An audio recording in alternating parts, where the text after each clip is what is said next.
Radio Network. It's Untold Radio AM with Monster Quest producer, host Doug Hychek, and co-host Jeff Perella Jr. Untold Radio AM is going live right now.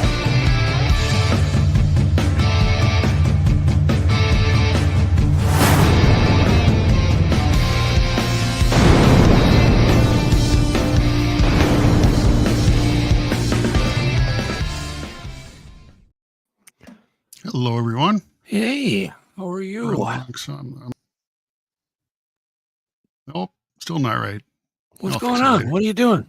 I'm trying to get me on the right side, but it doesn't matter. I know. I like having you on the left. No big deal. Anyhow, hello everyone in chat. I can't see chat. Did you know that? Why not? I don't know. I would imagine that they've updated something and yeah, there was an update, I think, and it reconfigured. Yeah, because there's a thing that says finish updating. I'm like, oh, I don't want to do that.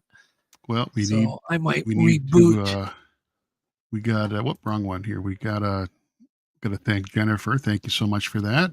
Yeah, so you're gonna have to be in charge of chat, Jeff. I'll do my best. I got all put up the comments, do all this stuff because I'm pretty screwed here. That's what caused all those issues a couple weeks ago with the camera being weird. Is an update and it just screwed everything up. So what is with them? They just obviously when they update, they add bugs. Yeah, obviously, yeah. This is what they all do. Every software developer. Yep, can't just leave it alone. They can. It works. Just leave it. Yeah, leave it. Anyways, let me decide whether I want to upgrade. Yeah, I want to upgrade while I'm sleeping. I do want to announce and thank a gentleman named Nolan who has joined the Legend Meets Science team, and he is currently working on the edit process. Cool. So even though we're not done shooting, he's starting to edit footage. Good. So that's kind of cool. Welcome, Nolan. I look forward to working with you. What do we got going on here? We got a lot today. Obviously we do. I've just kind of lost my place because my software is not working. But I think we have a good show. We have Marketplace, Tech Breakdown. Mm-hmm. We have a great guest. We have Steve Kulls. Yep. And Steve is the author of a new book called Bigfoot, A Scientific Examination. Yeah. So I don't know if Bigfoot's examining us or we're examining it, but I can't wait to talk to Steve about it. Yeah. Be a good conversation. Looking forward to We'll do that, and then we'll balance it out with some of the encounters he's heard and probably some that are in the book. Yeah. I have not read the book. I have to get it. I need to get the book. Yeah, I'd like to read it too. He's written a few. Yeah, and then we're gonna do. I'll do some kind of giveaway, surprise giveaway. It's not a contest. it's not. Well, I'm gonna give away. We'll give away some merch tonight. Fun. And we're even gonna let you pick. That's the surprise. You get to pick what you want. Cool. So that'll be fun.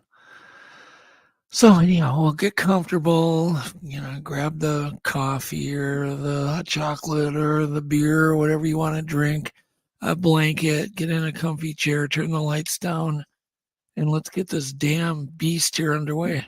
Yeah.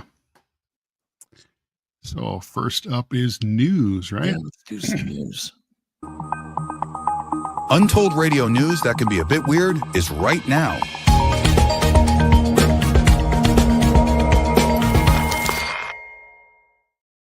Now, I don't know how many of you have heard that there are now 80,000 new JFK documents that have been released based on came out yesterday. People have been Twitter has been a buzz with I can imagine all kinds of stories. Yeah, November 22nd, 1963, John F. Kennedy was assassinated, and the controversies and the opinions on who did it and who was involved are never going to end. And it would be great if just one controversy, one conspiracy could be put to bed, wouldn't it? Yeah. Just one in my lifetime. Looks like there's some answers in there, but not all the answers. So Well, we'll how would see. anybody know if there's 80? Nobody's read 80,000 documents. Well, AI has. Everybody's been having AI go through it. They had AI go through it right away, I see. and then now people are kind of trying to focus in Gotcha. on stuff. But the initial take from AI is not a lot of new information in there, but I'm sure there'll be Well, some. I was just some going to things wrong. say that I have no faith that there'd be anything new in there. So, No, bingo, ding, ding, ding. I'm sure that there's some things that have been permanently deleted. Yeah. And then I don't know if you watched the splashdown yesterday. I did. Yeah. Eric made me. Me and Eric were going to buzz over to the shop real late last night. And he's like, oh, they're about to splash down. So we watched it. Yeah. And Pretty what cool. was cool are the dolphins that welcomed Yeah. Really these cool. astronauts. That was really cool.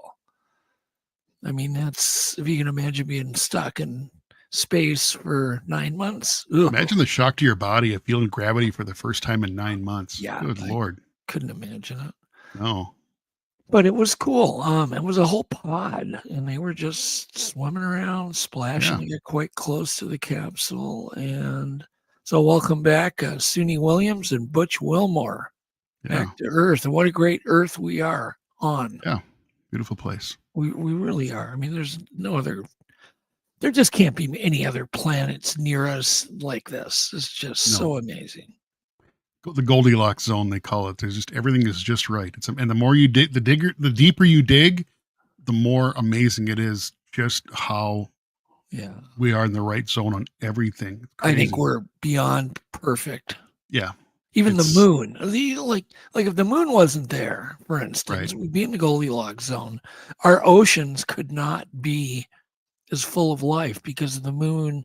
The gravity from the moon wells in all the nutrients from the bottom of the ocean, and it keeps our oceans alive. If it was a little bit further out, it wouldn't be the same. I mean, it's just crazy that how everything lines up. Everything's perfect on Earth. Yes. Speaking of Earth, they've just discovered 4 planets that are found to be orbiting a very close star that's only drivable distance, Jeff. 6 light years. It's actually pretty close. Really close. It is close, but could you imagine how many years would it take to drive 6 light years? Oh gosh, I can do the math, but yeah, I don't know. That'd be fun to know. What's the speed of light? 186,000 miles per second, I think, is the speed of light. If memory serves, something like that. So yeah, it's cooking. You'd be a long drive. So apparently, this illustration depicts what the surface of one of these exoplanets orbiting the Barnard star may look like. The other 3 planets within the system can also be seen. So apparently, there could be life. It says the 4 planets are classified as sub-Earths because one of them is about 19% to 34% the mass of Earth. So apparently they're all excited about this find. That's cool. Yeah. Our cosmic neighbor. Yeah, that really is close. And then the next thing that was in the news is it was kind of interesting, the singularity article. It says singularities could be the doorway to completely new realities. Yeah. That's just what we need. And so I'm going to try to explain this a little bit. So apparently they're thinking this singularity has got, basically like, think of a black hole that sucks time in, but also spits it out. It sucks matter in, but it creates matter, right? Yeah. It sucks light in, but it creates light. It spews out information. Picture something in space spewing information. Yeah. Doesn't make sense. Does not. So apparently they're using the principles of quantum mechanics to research this new singularity. And and they're using What does it say? Dimensional planar black holes. I don't know. It's all over my head. I kind of got it, though, when they were saying it goes both ways. Yeah, it makes sense. It made sense to me. I could picture stuff spewing. Basically, think of something sucking and blowing Yeah, well, yeah. at the same time. Yeah. It's coming It's out coming both out the other ends. side. It makes sense. Yeah, I don't know how you. Yeah. Yeah. Okay. No. All right. No. Then some guy. Oh my God, this guy had a lot of nerve. So there's this article where the space station visitors were greeted by an alien. That's awesome. A real alien astronaut in a costume. I love it. And I really hope they took his tang away for a month after the little prank. But could you Good imagine one. the hatch opening and seeing that? It'd be a little freaky. So Good apparently joke. this was a Russian cosmonaut, Ivan Wagner. He greeted the fellow astronauts while wearing a cartoonish alien mask. There we go. No tang for you. He gets how many demerits, Jeff? Upwards of several. I don't know. Several demerits. Hey, Yeah. by the way, you had some demerits. So I think you had some merits. You had some demerits. We were remember. doing that for a while. Yeah. I I can't remember what I did we wrong, but I lost sure did track. something wrong. Yeah, we lost track. Okay. Well, let's say that's enough news. I've had plenty of that crap. Yeah. Enough of that crap. Let's go into some fun marketplace picks. Yeah. We got some really good ones. It's now time for Untold Radio's odd, strange, weird, and zany marketplace deals. Please don't let these gems slip away.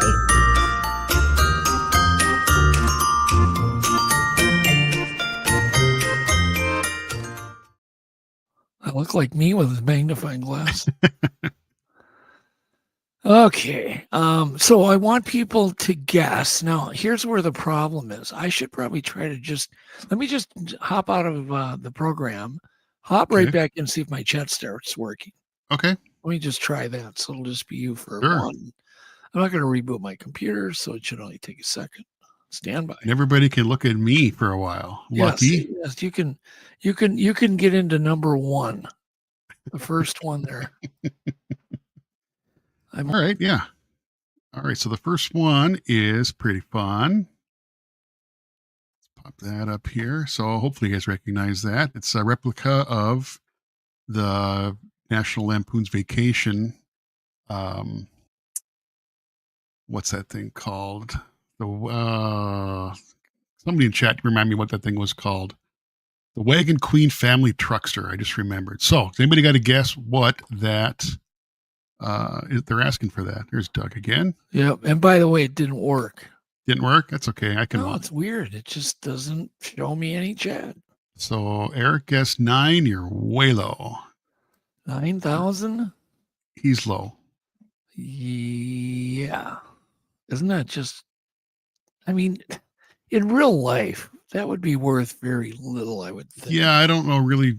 I don't know how that would be fun to get much use out They of. did a good job. I love the logo, the Yeah. crown logo on it. Well, Mary Jo guessed, you know what? Let's see. Mary Jo guessed 35K. Marion guessed 25. It's right in between there. Dingo. Yeah, 27.9. 27.9. Yep. I can hear the Lampoon Vacation song playing in my brain right now. Holiday Roads by Lindsay Yes. Buckingham. You knew that. God, I don't remember that kind of stuff. I You're don't know. weird. My brain is strange. I'll say. It's a little Next up. it's a little savanty, Jeff. Yeah, there's something definitely. I'm what they call. I got that neurodivergent thing going, I think. Yeah, I think so. All right, next one. This one's actually, I think, a pretty good deal if you're into this kind of, stuff. Wow. So I think this there might have been some cheating here because we have a dead on guess. Oh, really? Eric Is that said- Eric? Yep. Is it? I get because Yeah. I told them last night. Oh, come on, Eric. Lame. Cheater. Cheater. I told him that because he's interested in guitars. And Yeah. he goes, He goes, I'm not interested in anything marijuana related. Yeah. I don't blame him. I said, Well, he guessed right. It was he cheated, but he guessed right. It's $250. All right. Yeah, you ruined it, Eric. All right. Next. By the way, me and Eric had an adventure last night. We pulled a motor out of a motorcycle. Yeah. Painted it. You know, got it all sanded down. Eric sanded on it quite a while with those Scotch Brite pads. So we painted it. Turned out nice. Then we had to flip it over to do the bottom, and all the oil ran out. Oh no! We did the ding, ding, ding, ding, ding. The oil ran out and wrecked the paint job. So I've actually done that. No, I didn't wreck a paint job, but I have tipped an engine over and dumped the oil out without thinking. So anyhow, this is signed. I think it's, it's a good deal. I mean, if you think about it, it's signed by Cheech Marin, Tommy Chong. Yeah. It comes in a nice case. Comes with a certificate of authentic. How do you say that? Authenticity. Yeah. And they call it a COA. Yeah. And so this, $250. Yeah, for $250, if that's your thing to hang in your. I mean, I can see that hanging in a. Yeah, if you're a big pot. Hanging it. It'd be perfect to hang up on a head shop, I suppose. Yeah, absolutely. Yeah. I think it'll sell quick. All right. Yeah. Next Moving one. on. Photo 8. Well, this one, Jeff, you can buy for your that would look so good on me. Friend. Oh, you could wear it yourself. Sure. This is a crocheted outfit. Apparently it's brand new. And I have only one word for it. Sexy. Yeah. But the second word, smelly. How do you wash something like that? What's it worth? What are you going to pay? What do we got here for guesses? I feel I've never had this where I cannot see what's going on. I'm going to text. Tim guessed, Tim guessed 250, way high. Mary Jo 35, way low. Way low. Very $10. Yeah, we got it. Keep going. Somebody got to make a better guess. I'll give you a hint. It's 3 digits, but not 250. That's pretty damn close. Bigfoot mystery guess, right. 150. Close enough. Good job. Yeah. You can put their guesses up on the screen. Yeah, Jeff, I'm trying to. Yeah, will do. Try. All right. Next one, photo 8 is a vintage head face lamps. Yep, 1 second here. They're so cool. I had it and I lost it. The government wouldn't even let us put it up. There you go. These are. Could you imagine waking up in the morning, and it's a pair? You can get a pair of them. Yikes! I think maybe both of them are for the price. I don't really know. Some people aren't clear on that. They show 2 different ones. I couldn't imagine waking up and seeing this Norman Rockwell type person looking at me. Yeah. Be weird. We got a pretty close guess here. There we go. There. Yeah. We'll call that the winner. Good job, Tim. Yeah, $50, which I think is a good deal, but I wouldn't want them in my house. Nope. All right. The next one won't be so easy to guess. Photo 9. This one's really weird. Super weird. What do they even call it? Handcrafted yard decoration. Yeah, it's a yard. Could you imagine? It's a 12-foot diameter. Lights up. The dome lights up. Flashing lights. And it's handmade, obviously. It's got handmade aliens. And it is handcrafted, and it is listed as a yard decoration, and the price has been reduced. Jeff wants it so bad. John, how would you even haul that around? It's 12-foot diameter, and I don't even know how would you let's just say John's the closest. I'm going to call John the winner there. Yeah, we got to be close. $75, John. Yeah. Good guess. Good guess. Yeah, John's ordered it too. It's on its way. The next thing has got to be the ugliest thing I've ever seen. It's ugly on every level. Yeah, that's... Feet ashtrays. Now, it's bad enough to have an ashtray laying around your house, let alone 2, and then look like this. I'm guessing the same person that would buy that Cheech and Chong guitar would probably like these. That's possible. You could just play the guitar right above the feet. But they are unique. I will give whoever's selling these things. It's 2 of a kind, hand carved hardwood ashtrays. Someone spent the time to carve those out. That's So you could buy them each, or you can buy them together. So anybody want to guess? Throw some guesses up, Jeffrey. We got we got a really good guess there. We're gonna call Marion the winner. Oh my goodness, I'd say both for $35. Yep. Yeah, you could paint the toenails red. Well, they are kind of red already, aren't they? Yeah. I just went, ugh. Okay. And next. The next one, since we're into yard decorations here, this is another giant. Apparently it's 12 foot tall, right?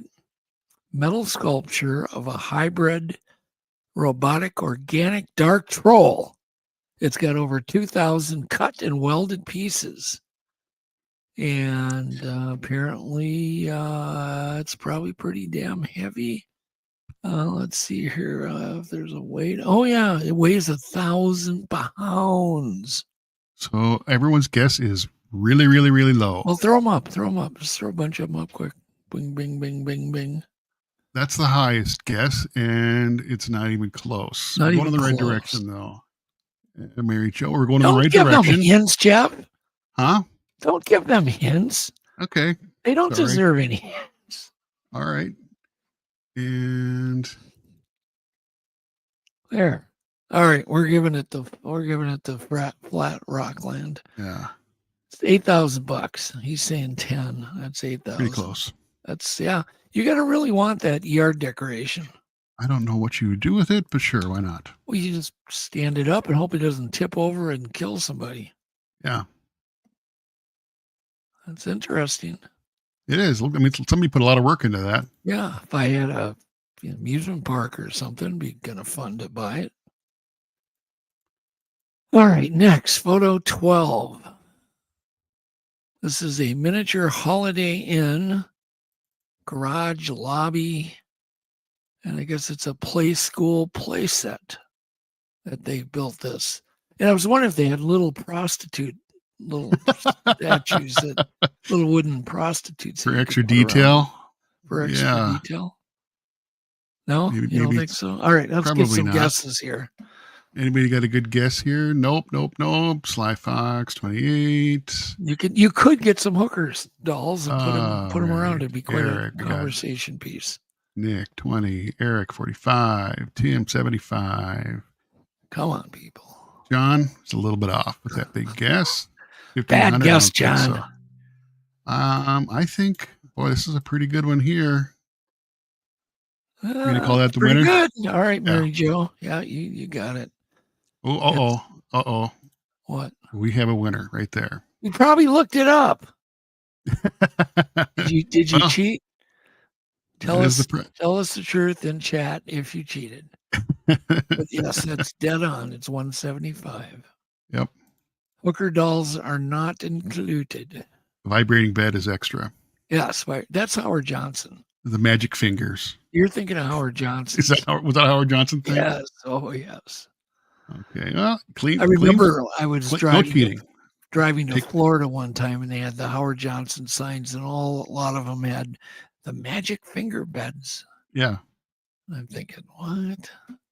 Yeah. I didn't understand that when I was a kid. I didn't. Even when I was young, I stuck a quarter in or whatever. And Yeah. I'm like, why would anybody want this? Yeah, we didn't get it either. I remember being in a hotel with the family, and the kids were like, "Well, we got to try this," and mom and dad were laughing, and I get it now. All right, throw up photo 13. We have life-size Blues Brothers statues, and we've got what are their names? Jake and Elwood Blues. Elwood, yeah, Jake and Elwood. All right, let's see some guesses Throw here. up some guesses. Oh, he says no, I didn't. Okay, we believe you. Yep. Oh, that's Steve. Oh, That okay. was Steve. And There we Steve go, said he Mary didn't Jo. cheat, I believe him. 2,500. Tim, 1,100. John, they keep moving fast here. Nick gets 3,000. John gets 76. We're kind of dancing around it. What was the last one? Who guessed the last one? We're going to say they were the closest. John said the last one was John, 7,600. No, before John. Oh, Nick, 3,000, I think was the last Nick, one. It's 4,500. Guaranteed you could probably talk them down to 3,000. Probably. That's a lot of moolah. Okay. The next thing is for all of you explorers at heart, and this is a real deal. Photo 14. This is the Hagenberg mini sub, built in the 40s, I believe, 1948. It's actually in my city, oddly enough. Yeah, that'd be a fun thing to cruise around my lake. That's a neighbor. And what do we get for guesses here? This is literally by you. I just saw that. Yeah, right by me. Yeah, it's weird. He may trade for an old motorcycle, a few pinball machines, or whatever. Yeah, he'll trade it for almost anything. Anyhow. All right. What the hell? I should buy it. We got Sly Fox, 17. Mary Jo. 15. Oh, and look at this. Marion. Oh, I call that the winner. Spot on. Yeah, spot on. $30,000. Nice job. Or you can just trade for an old motorcycle. Sure, why not? Yeah, what the hell? I think he sounds flexible, right? Yeah, I think he just wants to get out of his yard. Submarine, you have to be very flexible. Yeah, I don't think he's got a lot of people knocking on his door for that, but you never know. No, it's so cool. All right. The next thing people might remember, I haven't seen one in a long time, photo 15.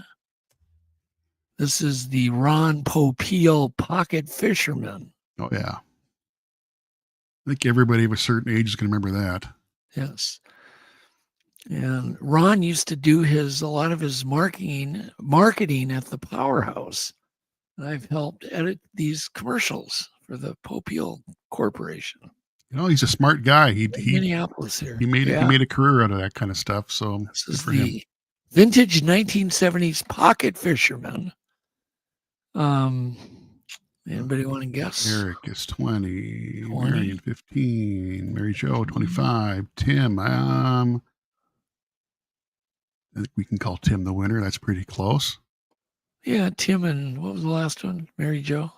Mary Jo said 25. Tim said 55. Yeah. Oh, there you go. Tim, you nailed it. It's 50.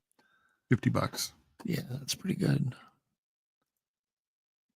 Yep. Did you remember those, Jeff? Oh, yeah. I remember them on TV for sure. Yeah, they were just like the commercials would run and run. Because what they would do is pay on the ones they sold. Yeah. They would have a code that they would say, and then they would only pay as much as, if they sold 10, they'd pay a commission to the station. Pretty smart. He kind of pioneered that whole industry. Yeah. The guy pioneered the infomercial. Yep. Ron Popeil. I remember seeing those at every for a while. Every garage sale had one or two of those new in the box. That was the gift that everybody got that never got used. Yeah, it looks like a carving knife. Anyhow, photo 16 is a little weird. And maybe you can even tell me who this is. It is the autographed picture of Michael Crichton. Michael Crichton. Crichton. Okay, there you go. He was the guy that wrote Jurassic Park is probably his most famous book. He wrote a lot of good books. Oh, there you go. I was a big fan of him. Yeah, I believe he passed away, but my memory serves. But boy, he wrote some really good books. You need to buy this then. You're a big fan. So John guessed 110. Mary Jo, boy, good guess for Mary Jo. 55. All right, we're giving it to Mary Jo. Yep, he's asking 50 for it. Yeah, it's a good price. Yeah, for a guy that's not. There's not any more of those getting made. So is he gone? I'm pretty sure he's dead. Memory serves. Pretty sure. You better hope so. But he wrote a lot of great books. Huh? I didn't know that. Okay, see what I know. Photo 17. This is a little weird. This is described as a horror shadow box. And I guess it's horror because of the red paint that's splattered. Yeah, they're little Lego minifigs in there. Yeah, so there you go. People want to guess this horror shadow box. Oh, and to clarify, thank you for that. Yes, he died in 2008. Oh, all right. Thank you. Good information. Thank you. At the age of 66. All right. So on the shadow box here, let's get some guesses up. So we've got 40. Oh, this. You know what? Mary Jo is on fire. You're only $1 off, Mary. Oh, and so I'll give Nick credit too here. Well, they can share it because it's exactly in the middle, $29. So they can share credit for that one. All right, the next one is a whole new kind of ugly. Yes, but I guess that's what makes it valuable or cool. A rare 1950s MCM ceramic condiment kitchen cat. It's a complete set. You've got your salt and pepper. What else? Is that vinegar? I'm gonna guess vinegar and oil. The big ones, oil, I guess. Salt Yeah. and pepper. That is just something I'm just thinking, what in the hell were they thinking? But all right, whatever. so let's throw some guesses up there. Eric's like, I want that. Oh, you know what? Oh, did he cheat? Come on, Eric. Did you cheat? Yeah, he cheated. He cheated. I guarantee Eric cheated. He's not that good at guessing values. I'll vouch for that. But he was right. He just cheated, though. Come on, Eric. Anybody else want to guess on the... Oh, it's over. Yeah. What am I thinking? We just admitted. Okay. Photo 19, another great yard decoration. Yep. Give me 1 second here. Yeah. Who wouldn't want that in their yard? This is a sandwich for theming. Theming? What does that say? You got notes? What in the world is that word? Sandwich for theming? Is that what it says? Yeah, theming or theming. It's got an E, and I don't think that's spelled right, but whatever. 6 foot long polyurethane epoxy. Yeah, what does theming mean? I guess I'm not sure. 6 foot long epoxy sandwich. There you go. All right, so we could bolt that on. We could buy that and bolt it onto your restaurant, Jeff. No, 150, 295, 90, 175. Do we want to give him a hint? Yeah, you better give him a hint. You're not even close. Not even close. Not even close. Think about this. That's not even, that guess is not even close. Not even close, Kenny. Oh. You're so far off, Kenny, you can't even believe it. Yeah, you got to add another. You guys digit. have but I think he's the closest. Oh, that's the closest guess right there. Oh, there you go. Oh, here we go. Jen nailed it. Nice job. $2,500. $2,500 for a 6 foot polyurethane epoxy sandwich. Who wouldn't want that? Honestly. I really do. That's what I want to put into my front yard. All right, next, photo 20. We have another really interesting thing. It's kind of cool, but it's kind of weird. Metal artwork, handmade metal sculpture, and it is not cheap. I'll tell you that right now. So that is I don't know how big it is, but it looks probably 8 foot tall. 13 or 15 grand. Way Not low. Even close. Way low, Patty. Way low. Way low. Anybody else got a good guess here? Keep guessing. Tim went the wrong direction. Yeah, wrong direction, Tim. It's way more. It's like really expensive, actually. I was kind of like, whoa. Yeah. Here we go. Oh, let's see here. I got to scroll here. Okay. Oh, man. Is Jen on fire? Jen on fire. Nailed it. Good job, Jen. Yeah. And Jen, you win. No, you don't.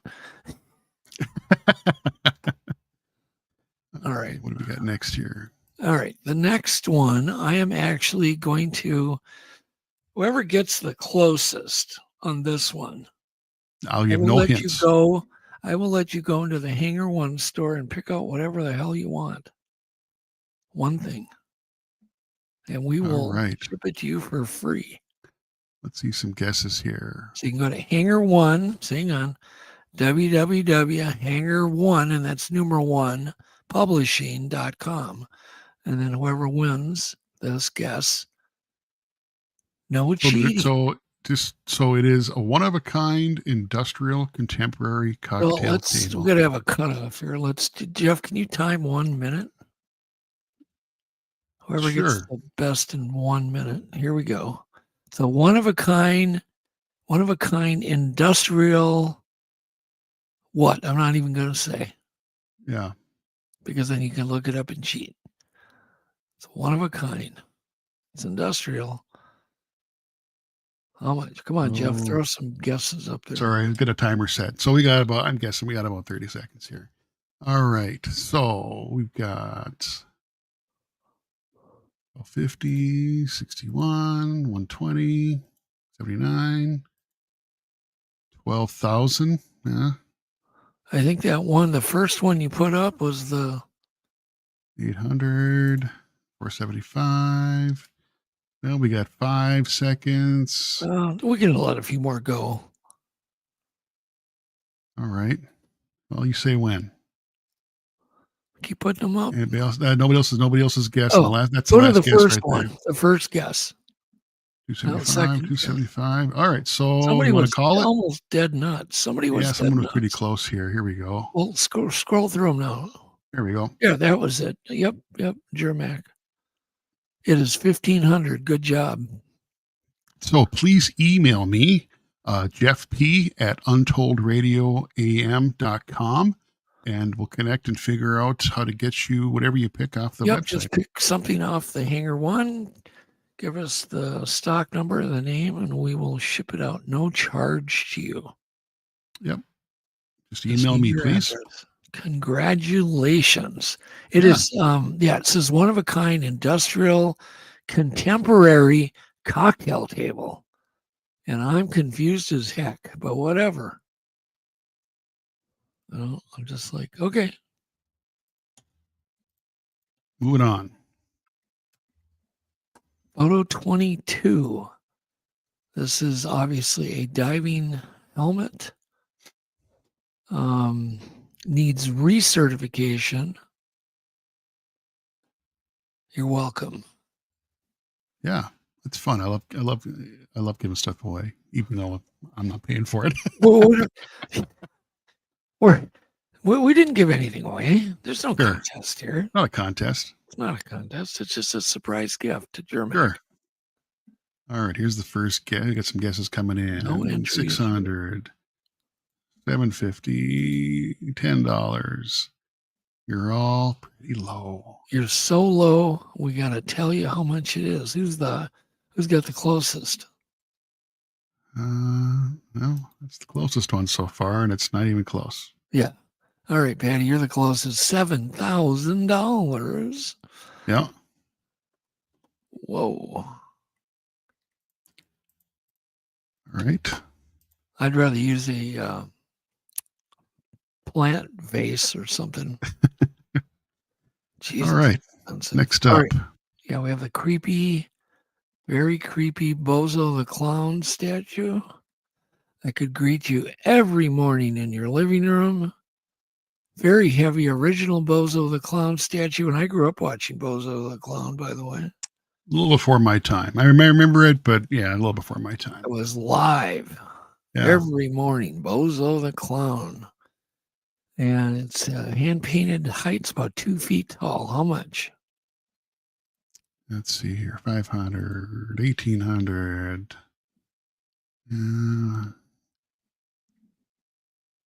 It is interesting what people perceive, though. Yeah. What value they perceive things at. Joe, 225. I'd say 20, that's 400. Closest we're going to get. That 225. Who was that again?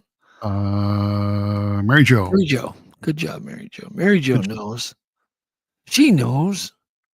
All right, photo 24. We have a very interesting 1984 Ronald Reagan plastic squeaky toy for your dog. It's a dog toy. Made in the UK, oddly enough. Yep. So this is one of those little, you know what they are? Those little squeaky toys. How much? You got Mary Jo stuck up there, Jeff. Hold on. Got a lot going on here. I know. Hey, I'd help, but I can't. Oh, you know what? Bingo. Nice job. Mary Jo on. got it again.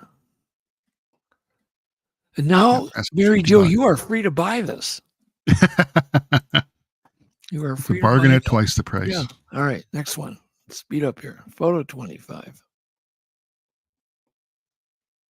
I hope this thing comes with instructions. I don't even know what that is. Tumble form tristander.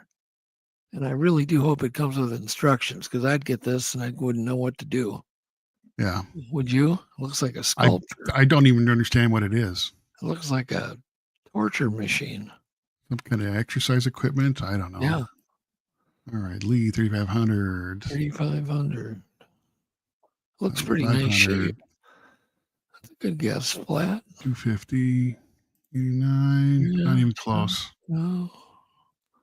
Oh, we got a There we pretty go. good guess there. Tennessee. I think you're the closest. 1,000. Oh, at the same time, just to give credit, Patty, Oh, they're almost Patty. simultaneous. So Okay. Good job, guys. we'll give them a tie on that one. Okay. The next one's a little odd. Just a little wee odd. It is a half of a Burger King sign. Yeah. Not the whole sign, just half. I don't know why you're going to want to display a half of a sign, but I guess he's going for it. He's going to try to sell it. It's a Burger King sign, 1970s. And he says, did you ever say to yourself, I could use a half of a huge ass Burger King sign from the mid-70s? Well, then, boy, do I have just the thing for you. It's a good ad. Yeah. Good ad. And he's going for how much money? Think we got to call Stop Jen. it right there. Jen, you're the best. Yep. You're 20. winning. You're Asking 50 bucks asking out. 200 for it. Yes. It's a good job. All right. All right. This next one's really weird. Photo 27. Where do they come up with these ideas? This is an ET hamper, clothes hamper. What do you It's pretty small for a clothes I hamper. invented something really cool today, Jeff. I got an ET clothes hamper idea. We'll sell millions of them. Wow. Okay. That's I don't know how they call it a clothes hamper. That's really small. You flip it down, you fill it up, then you carry the damn thing into your washroom. Oh, we got a pretty good guess here. As a rare ET hamper. I think we Excellent can call. conditions. The eyes have been repainted. Yeah.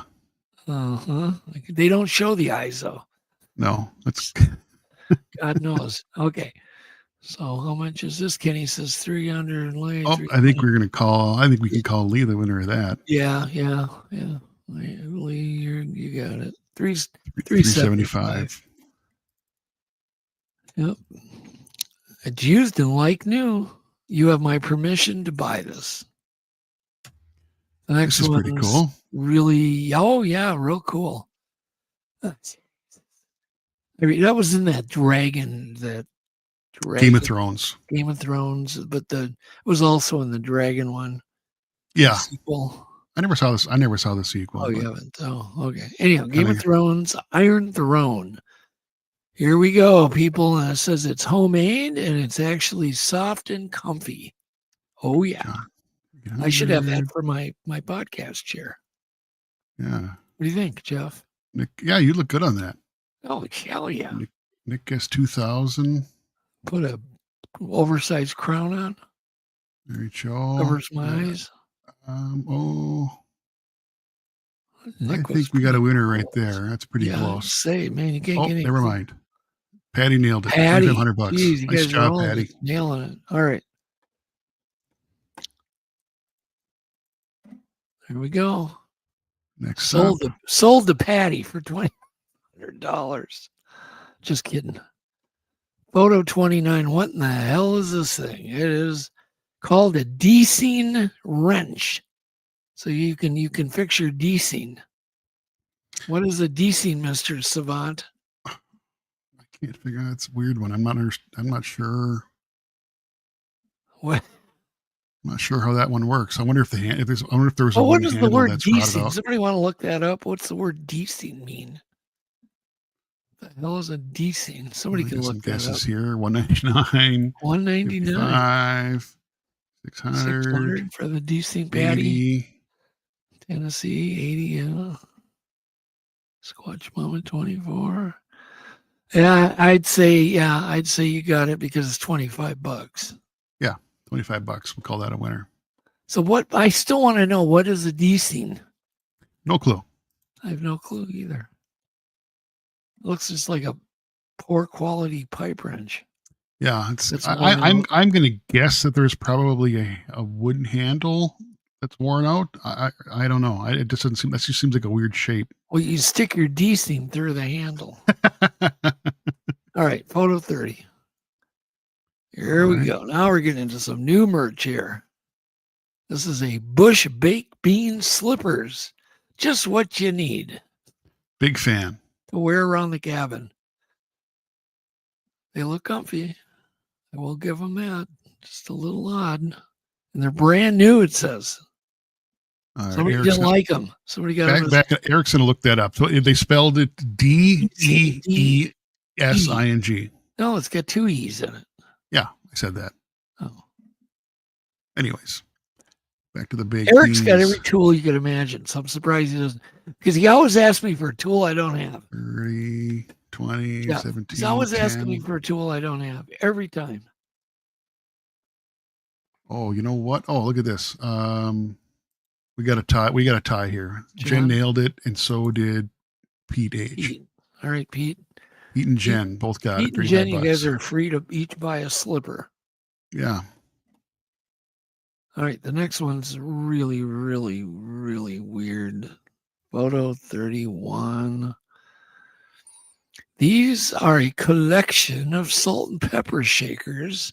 Apparently get the whole damn pot of them. Condition are all used, but like new. It says just about any style of shaker you can think of, from flamingos to trout to cowboys. It says you can buy the whole damn thing cheap at only X amount of dollars. So how much for all those antique salt shakers? That's a pretty good guess right out of the gate here. Look like there might be a few duplicates in there. Yeah. I'm going to keep I up see a with lot all of these Santa. chats. Actually, we've got one even closer. Mary, that's pretty dang close right there. Yeah, you got it. You barely 20. beat. It's 120 for the whole damn works. There you go. Okay, the next one's really weird too. Photo 31. I'm still thinking, what? Who in the hell comes up with this stuff? Photo 31. I don't know. I don't think this is as weird as a lot of the other stuff, to be honest. An Elvis Presley bowling ball. That's clear. And so you can see his picture all just, it's distorted. Yeah. There you go. You can see this. So before you bowl, it's a Brunswick official bowling ball, and it comes with a bag, and it's very rare. I could believe that is rare. 75, 100. And he says 100. 60. Keep going, people. Beat 60. 500. Marion's a little high on that one. I'm trying to keep up here. It's 400, 325, 600. Okay. I would say Steve was as close as the last one. Oh, you know what? Nope, we got a winner right here. Oh, no. Oh, I'm sorry. No, never mind. You're wrong. Wrong. I got a lot. Squatch Mama, you're close, but not close. Should I just say who's the closest? I don't know. It's 225. Yeah. Oh, and here we got Eric just chimed in. It's a misspelling. Deering wrench. Oh, Deering wrench. So thanks, Eric, for looking that up. So it's just a regular pipe wrench then. Got it. Yeah. Okay. I thought it was for fixing your deering or your desing. Yeah. Come fix my desings on the blink. Okay. So I don't remember what happened. It's $225 for this very interesting Elvis bowling ball.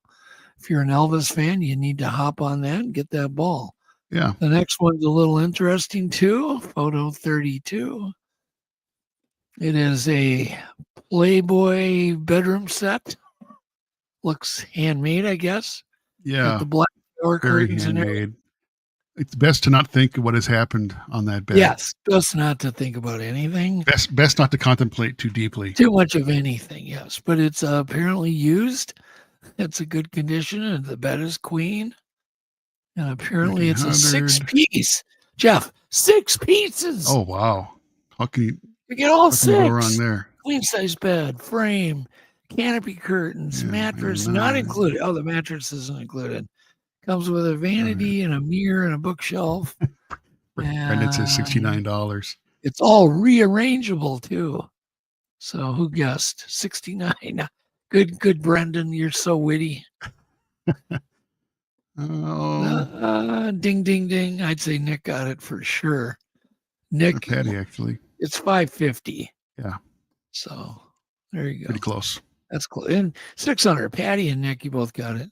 He's got 2 prices listed, $550 and then $600. I don't get it. The next one's really, really, really weird too. Photo 33 is an apparently American hat maker's top hat. When you could buy this and compete with Lyle and Ken. If you know, you know. Steampunk thing going on there. If you know, you know. So Lee, you could build your own brand. You could buy this hat, Jeff, and build a brand. Yeah, I'm gonna get right on that. You should get this and build a brand. It's some pretty good guesses here. We'll have big ragu embroidered. 225. 225 is the probably we got pretty close there. Mary Jo's pretty close. Yeah, you guys are both close. It's 175. Yeah. But it's worth 400, it says in the ad. Yeah, sure it is. It's worth what somebody will pay for. It's got a cork and some kind of an elixir in there too. Yeah. Oh, it looks like we got Steve ready to go backstage. Okay. Well, we're not ready for Steve yet. Pretty close. Okay. I'm glad he's here. Yeah, he was in chat. Yeah. All right. Then we have a wooden motorcycle for the next one. No. Did I miss? Oh yeah, that? you're No. right. You're right. You're right. Oh, that's the next one. So these are women's. The hat. These are women's boots, size 8. I'd hate to see the men's boots. These are women's boots. That looks scary as hell. Yeah. Who wears this stuff? All right. So we've Jeff? got. Who wears this stuff? I don't know. People from Anoka? I guess I can see that. All right. So we got 69 again, 390, 250. They're marked down from $9,000. Marked down from 9,000. Yes, they're I marked don't think down. they were serious about that. No, I know, but it says marked down from $9,000. That's a pretty good guess right there. Yeah, yeah. Tennessee, you can buy these. They are $90. I bet they take 76. Probably 69.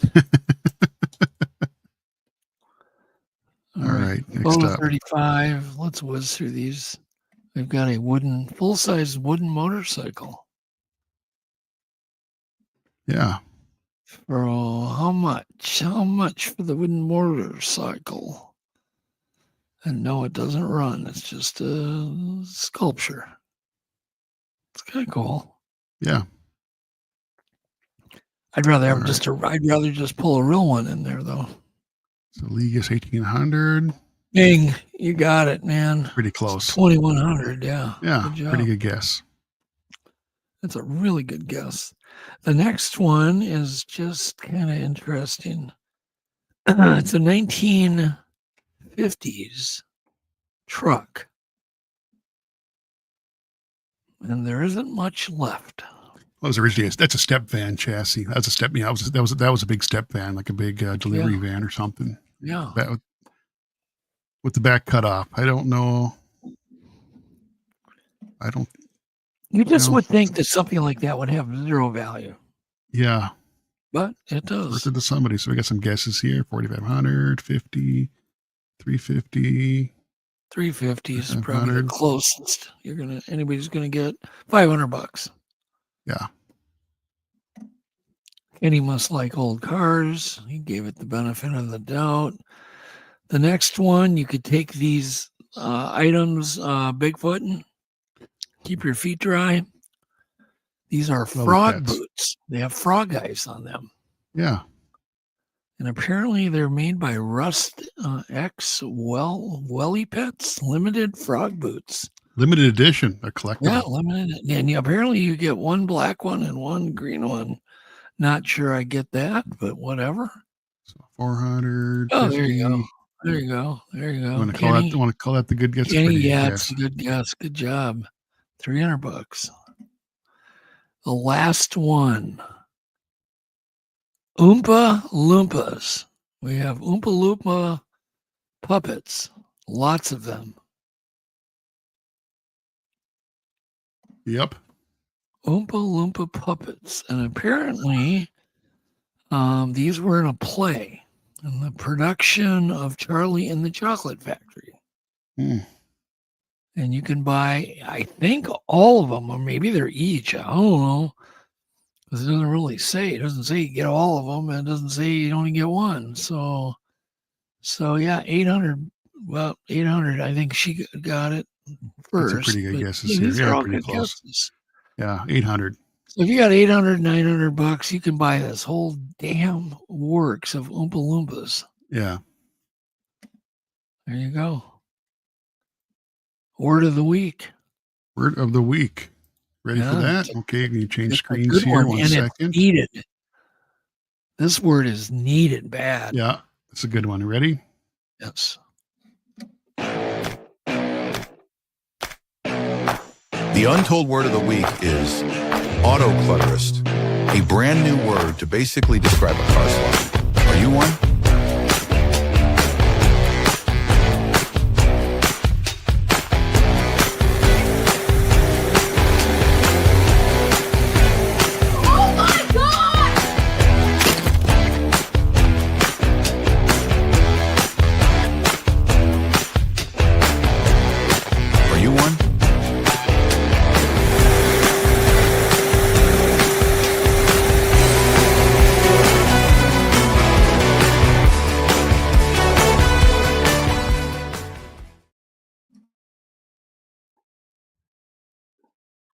All right.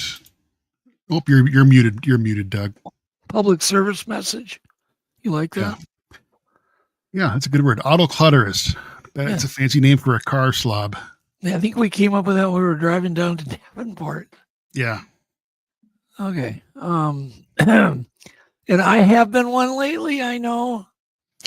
But just one of us is a bit of a car slob. I'm not going to point fingers. But I'm only an autoclutterist in the wintertime. Okay. I don't feel like washing my car in the winter because it gets dirty right away. Fair enough. So I just let it all go to hell, and then I clean and detail it all out in the spring, and it stays clean all summer. Yeah. See, that's another word. I'm a seasonal autoclutterist. Fair enough. All right. Now there's a video. Don't play the sound. Okay. But this is exactly what an autoclutterist is here. And this is a husband who has to take his wife's car. Just watch it. He's looking for a place to put his coffee, and that ain't happening. And he's thinking, maybe in the back. No, that ain't happening. This is true. It's my experience. Yeah, I've had a few of I those. think women are a little more on the autoclutterist spectrum. 50-50. I've seen lots of both. Yeah, that's true. Some people just have dirty cars, lots of dirt. Yeah. They're not cluttered, but there's just tons of dirt in them. Yeah. Like thick dirt everywhere. Yeah. The dash has got 10 years worth of dust on it. Yeah. I'm a little guilty of that. I don't I can't stand garbage and clutter in the car, but I'll let it get pretty dusty and dirty before I. Okay. So for a then good you're detail. so you're gonna have to come up with a word for that then. Yeah, I let it. It gets pretty dirty, but no, I hate garbage in the car. I can't stand that. All right. So let me take a look here. Let's do a quick tech breakdown. I'm not Okay. putting it off any longer Okay. because we are in tick season.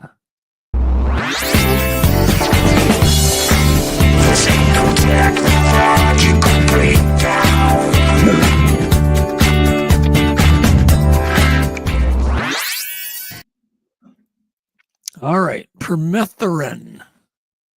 This is what I use, and it was my son Blaine who shared this with me because he got sick of getting so many wood ticks, and damn does this stuff work. Yeah. You spray it on your clothes. This bottle like this is $18. It'll last you 5 summers, probably 10 summers. You spray it all over your clothes outside, and you let it soak, and you let them just sit for the day. Then you don't wear them right away. And this will last through washing after washing, like 6 washings. Interesting. And you won't, not only will you not get ticks, they'll just die. They hate this stuff, just kills them. Yeah, ticks might actually be worse than mosquitoes. I need to get some of that. That's pretty cool. Terrible. There's so many diseases that you can get from ticks now. Yeah. They're even linking ticks to certain types of Alzheimer's disease now because they're finding the Lyme's plaque in the brain. Oh, wow. There's a lot of really dangerous things.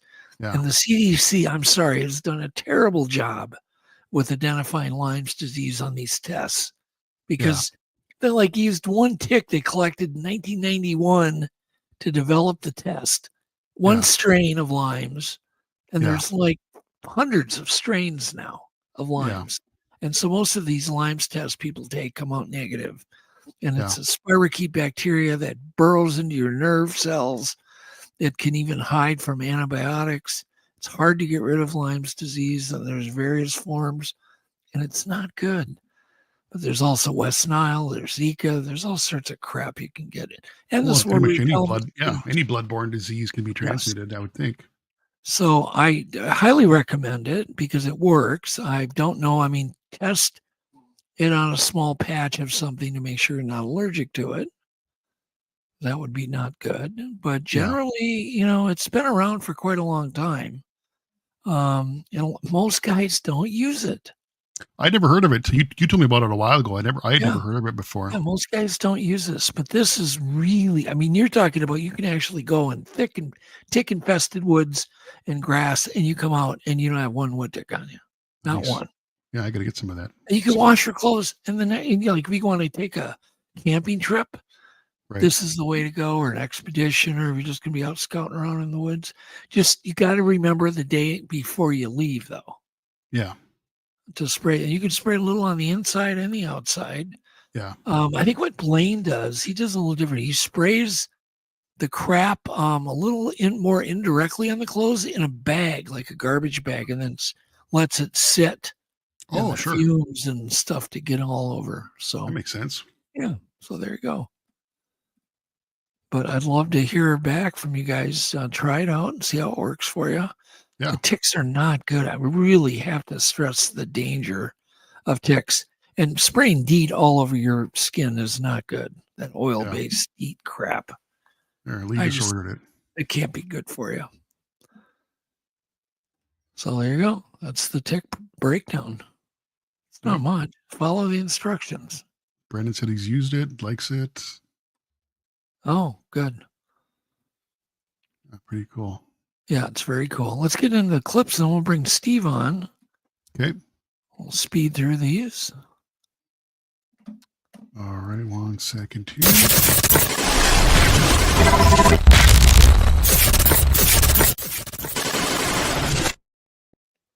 All right. And I don't think we did these because we didn't have time last week. Yeah. These were the ones I picked out for last week. Yeah, and we didn't get a chance. I saved myself work, didn't I? Clip 1 sounds good. This is a really cool, great card trick. There are 6 cards on the table here. Please We'll do remember that. any one card. Anyone will do. But you can only remember one. Have you Pick one. memorized it? Now I will put them away. And next, follow me to count down from 3. Get ready. 3, 2, 1. You will find... Hey, it seems like one card is missing, and it just so happens to be the card you remembered earlier. Isn't that incredible? Do you want to pause that at the end to see if your card is missing that you picked? Weird. Is yours missing? Yeah. Okay, there you go. What did he force that? That's interesting. I have to watch it again. It's a force. I'm just wondering why he did that. Oh, I know how he did it. Yeah, there's none of the cards that Right, were I in just that got- first group are in yeah. the second group. Yeah. Not that's it. one. So no matter Yep. what card you Yeah, picked, it took me a second to get there, but yeah. but your brain can't really differentiate between these. Because that's why you said Cards. focus on one. You forgot the other ones. Yeah, because I remember there was a King of Diamonds. It's a good little trick. Yeah, it's pretty sneaky. And you just have to swap. Yeah, and it's a trick anybody can do. Okay, Yeah, did everybody get what we did there? That's pretty funny. That's cool. Yeah. Clip 2 sounds good. Strangest animal hair ever. This is pronounced a Commodore hang-a-hound. It's really weird. This is a Commodore hang-a-hound. Has corded, dense hair that's almost waterproof. Looks like a string mop to me. Doesn't it? Like, yeah, that's pretty wild. Isn't that wild? String mop. Put him on a broom handle. All right. Yeah, I wonder what it looks like out of the. Yeah. Well, it looks just like that, not so flat. Clip 3, the sound is good. This is a ribbon eel, and it's just memorizing footage. I found this really cool. Yeah. You try to keep track of some of these undulations. Is just, isn't that just graceful? Yeah, that's cool. I'm not sure I'd want to follow it, but anyway. Clip 4, sound is great. Now this dog is brilliant. This dog is absolutely brilliant. You'll find out why in a second. This dog is brilliant. Smart dog. Damn smart dog. Probably hangs out there all day. I recently learned that dairy farms use these because the cows like them. Yeah. So a dairy farm will set up. Yeah. Loud. Dairy farm will set up one of those deals just for a cow to run up against. The cows really like getting scratched by those. Happy cows give more milk. And it's 100% true. All right. Clip 5. Sound is good. This poor guy with his arm comes up, pulls his hair off. He's like, I'll just get my hat. Oh no. You ever have days like this? Too? Oh yeah. Okay. That almost looks staged. Hard to say. Yeah, of course it's staged. Yeah. Pretty funny though. There's a ton of stage crap on these shorty videos. They're all over stage, but it's still cool. It's still things like this do happen. Yeah. You know. All right. 6 is next. See, no good deed goes unpunished. Clip 6. Sound is good. Bringing a balloon. Someone's birthday. This is what I mean. Oh no. Poor guy's having a rough day. Yeah, that's what I mean. Just trying to be nice to somebody. No good deed goes unpunished. Yeah. Clip 7. The skill here is incredible.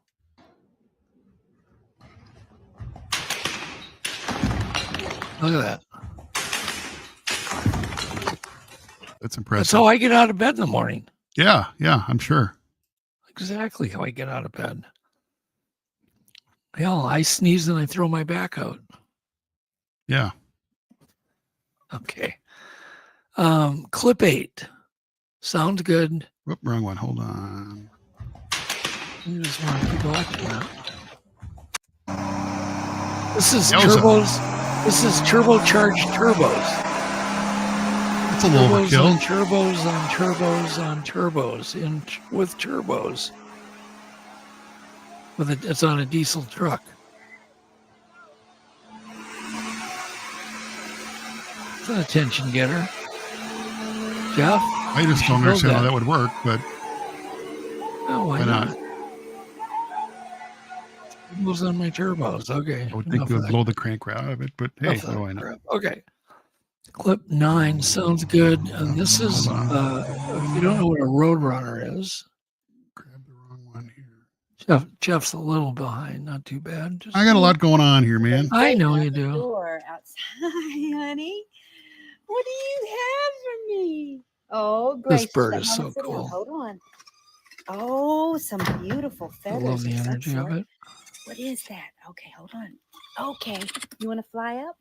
What? Come on. Oh, my goodness. People haven't seen a roadrunner. Oh, we got Yeah, some they're tap neat. dancing I see happening. them out west. We got some tap dancing happening. Hi, handsome. Let me rub that belly. But it brings her a gift. It looks like some fluff. Huh. And a little piece of cardboard. Birds are smart, man. Beautiful. Wow. That's cool. Want me to have Isn't that it? cool? Let me Yeah. see what it is. It's so pretty. Oh, you're gonna. Oh, keep we could it watch that yourself. all day. Okay. Well, Clip 10. We can. Sound is good. Are you a... Stop it right there. Stop. Stop. Pause. Okay. So let's see if you can... We'll back it up, and then you got to pick the rock that they're going to, that they're going to choose, and you've got to figure out which one they're going to choose and see if you can get it right. Okay. See if you're telepathic.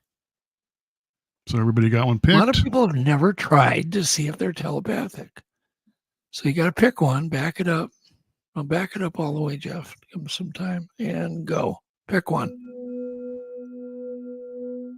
So let's take a deep breath and concentrate. Trust what you receive. Which rock?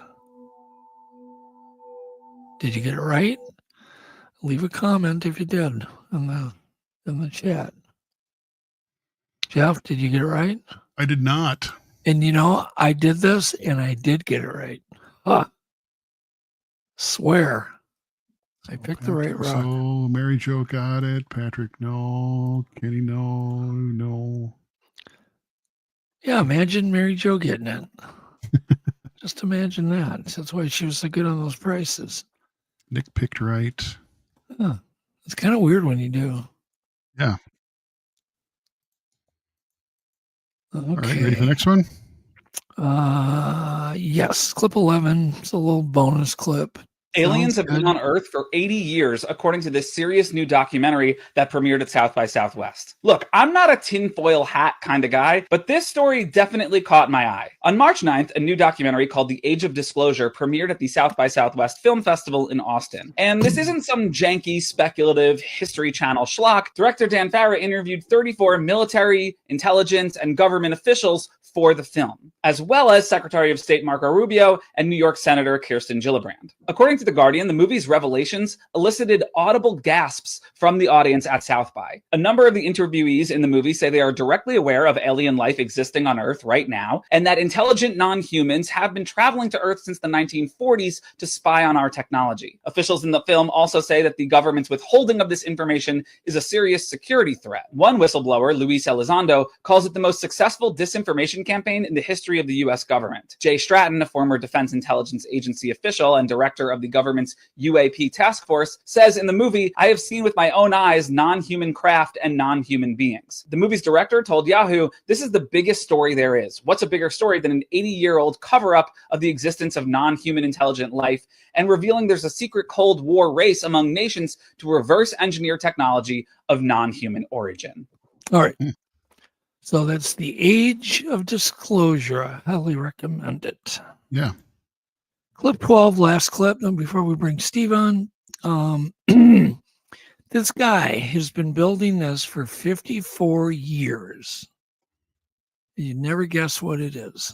This is 54 years, 10 months of work, and it is the world's longest gum wrapper chain. Gum wrapper chain. Everybody's got to be good at 30 minutes to drive from one end of the chain. Wow. Can you imagine that? It'd take you 30 minutes to drive from one end of the chain to the other in a car. That's crazy. That's a lot of gum.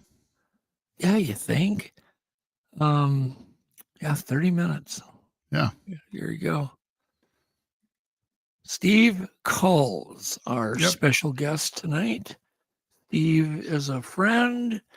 He's also a licensed private investigator from New York.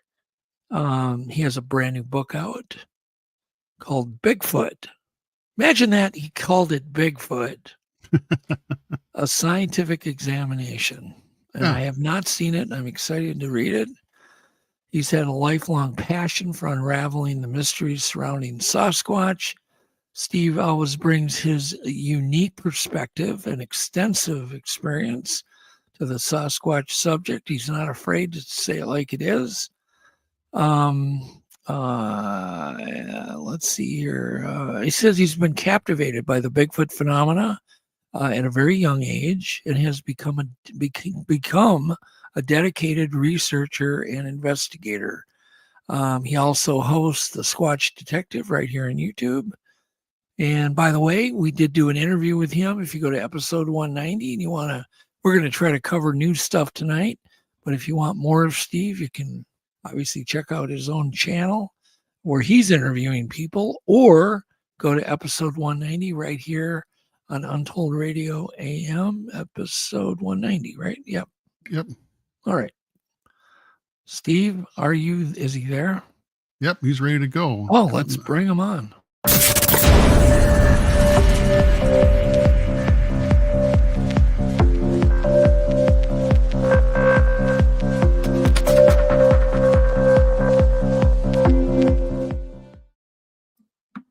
All right, and welcome Steve. There he is. Hey, what's up, guys? Hey, man, good to see you. Hey, Steve. You know, I got to say, I'm jealous that you guys have the hair gene. You know, it's getting pretty thin. It's not as good not as it looks. Thin as this. Yeah, true enough. Well, mine's getting thicker, which is weird. Mine is but not. It has something to do with some vitamins I've been taking. I'm serious. I bought these vitamins about 6 months ago, and I take 2 teaspoons every night before I go to bed. And your hair's gotten thicker? The stuff. Oh yeah, it just keeps getting thicker. Wow. See, in my case, it'd probably get thicker on my back.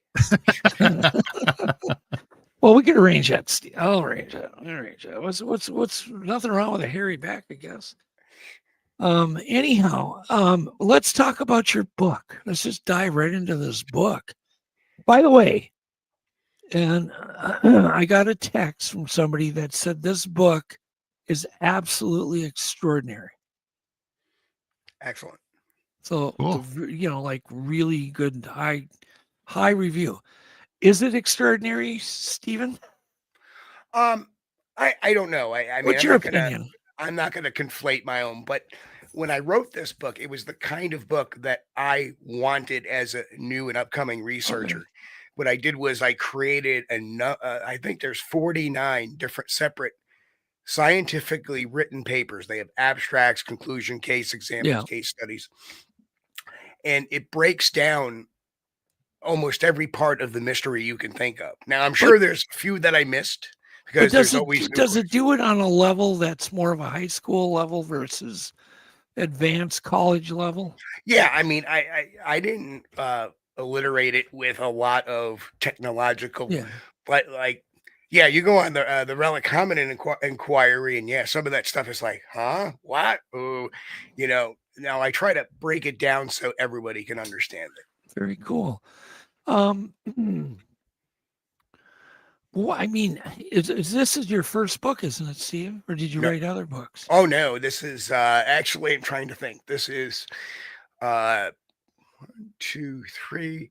This is my 4th book Wow. that I've Awesome. written. And last year I wrote this book here, The Psychology of Bigfoot, which talks What about, the hell? Okay. it's a guide to understanding Bigfoot claims. And we talk about different things like PTSD and the witnesses, why it's Okay. hard to get photographs. And, more importantly, why do people hold on to theories or evidence that we all know is not true? Right. Yeah, Patrick, that's all that you can handle. The coloring book.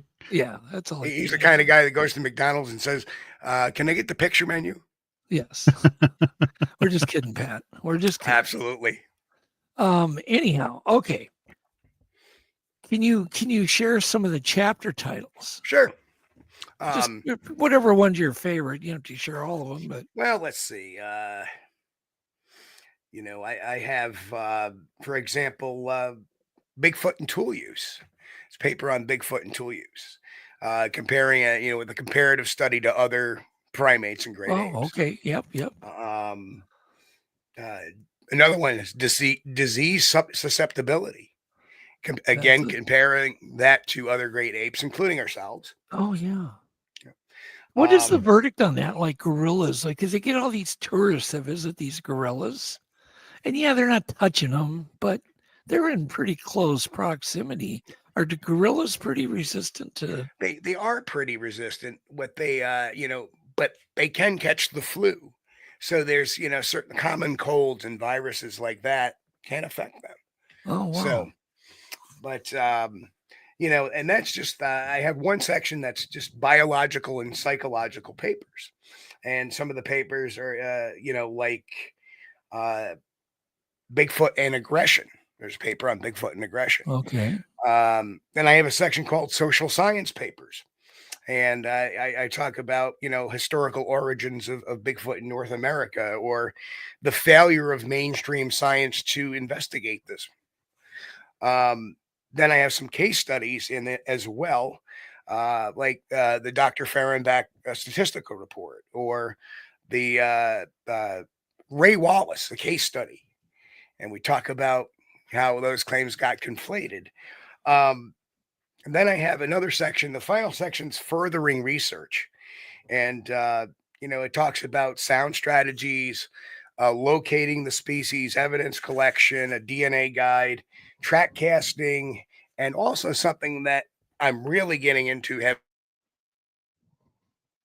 What? Oh, you My book hit my stream deck. Just say that again, Steve. Sorry. So my of course the last section is about furthering Bigfoot research. It covers DNA collection, track casting, and also something that I really started to get into as well is leveraging AI and helping with the mystery, like the amazing ability of this. In fact, I just did this recently, and it's up on my blog off my website now. But I actually had an AI model look at the BFRO database, the Bigfoot Mapping Project database, the John Green database, and my own database. And I had them basically eliminate all the duplicates and then come up with a bunch of statistics. Like, and the statistics I was interested in is, what time of day, what particular season. What is the most common time of day, if you remember, Steve?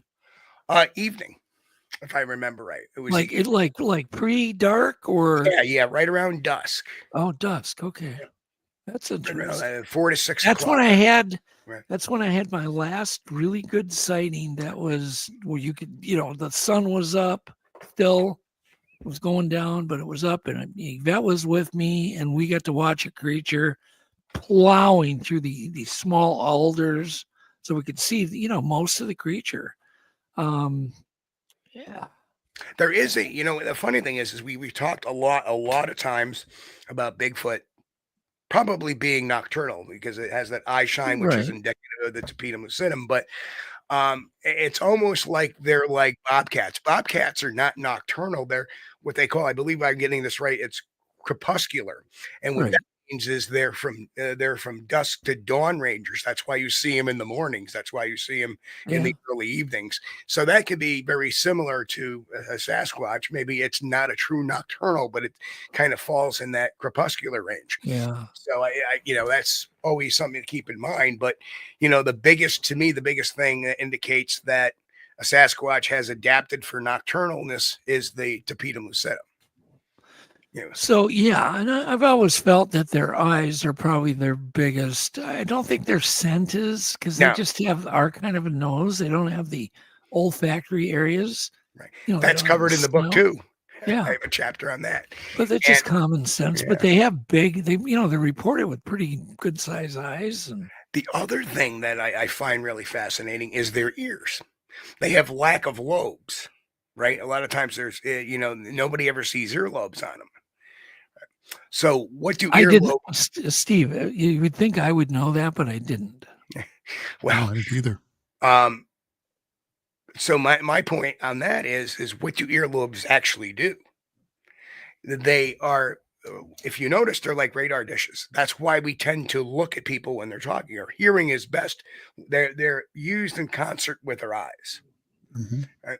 So if you take those earlobes off, it almost gives you like an omnidirectional type of hearing capability. So I think they have great, darkness vision, but I think they also have some great hearing as well.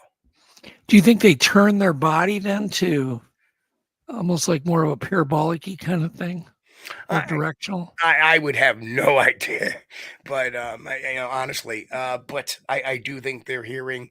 And the funny thing is, I just recently did a statistic on hearing ranges, leveraging AI and everything, and our range is about 20,000 to about 30,000 on average hertz.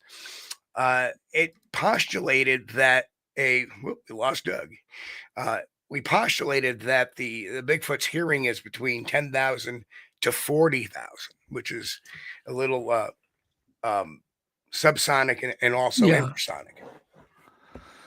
Very cool. So their hearing then is better at the lower frequencies than ours. Both at the lower both and the higher. lower and higher. Yeah, they're here. Is kind of what you're thinking. I got to ask you, did Jeff read your book?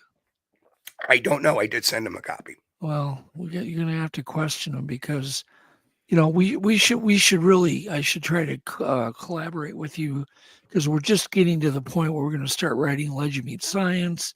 Love to include you on that. Oh, absolutely. And some of the material in the book, but definitely, I always love the way you think because you think, use common sense.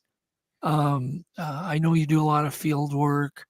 You talk to a lot of people, but it would be really cool to cover some new categories that I hadn't even thought about. Yeah. I mean, it's like I said, when you talked about the olfactory, that's in the book as well. I talk about not only about their hearing, but their scent, how their sense of smell is. I talk about, there's another paper on the potential use of the source of their odor. Does it come from, is it apocrine glands or is it from under their pit? Similar like a gorilla? Well, what are your thoughts? What are some of your thoughts? It's a very good possibility that they could have scent glands like gorillas. I know there was one time when I got the Ford Ann cast, that was the only time I really smelled one. My 2 sightings, I never smelled them once, but the one that I had gotten the track off of, we heard it kind of, somebody heard it like a moan, like a, and then we started hearing some rustling, and then the smell hit us. And then it moved from like our 7 o'clock, it moved to our 11 o'clock where it kind of disappeared. So it kind of moved off to us on our left-hand side. So we eventually found the track. We found the trackway the next morning when it was light out so we could see. But that smell, and I think what it was is the reason why I kicked off that smell. Number one, there was 4 of us in the woods, and it wanted to get by us. And number 2, it was agitated. Can you describe what you smelled, Steve? Yeah. Now, mind you, when I became an EMT at age 19, and I became a medic at age 21, and I was a medic until the time I was 28.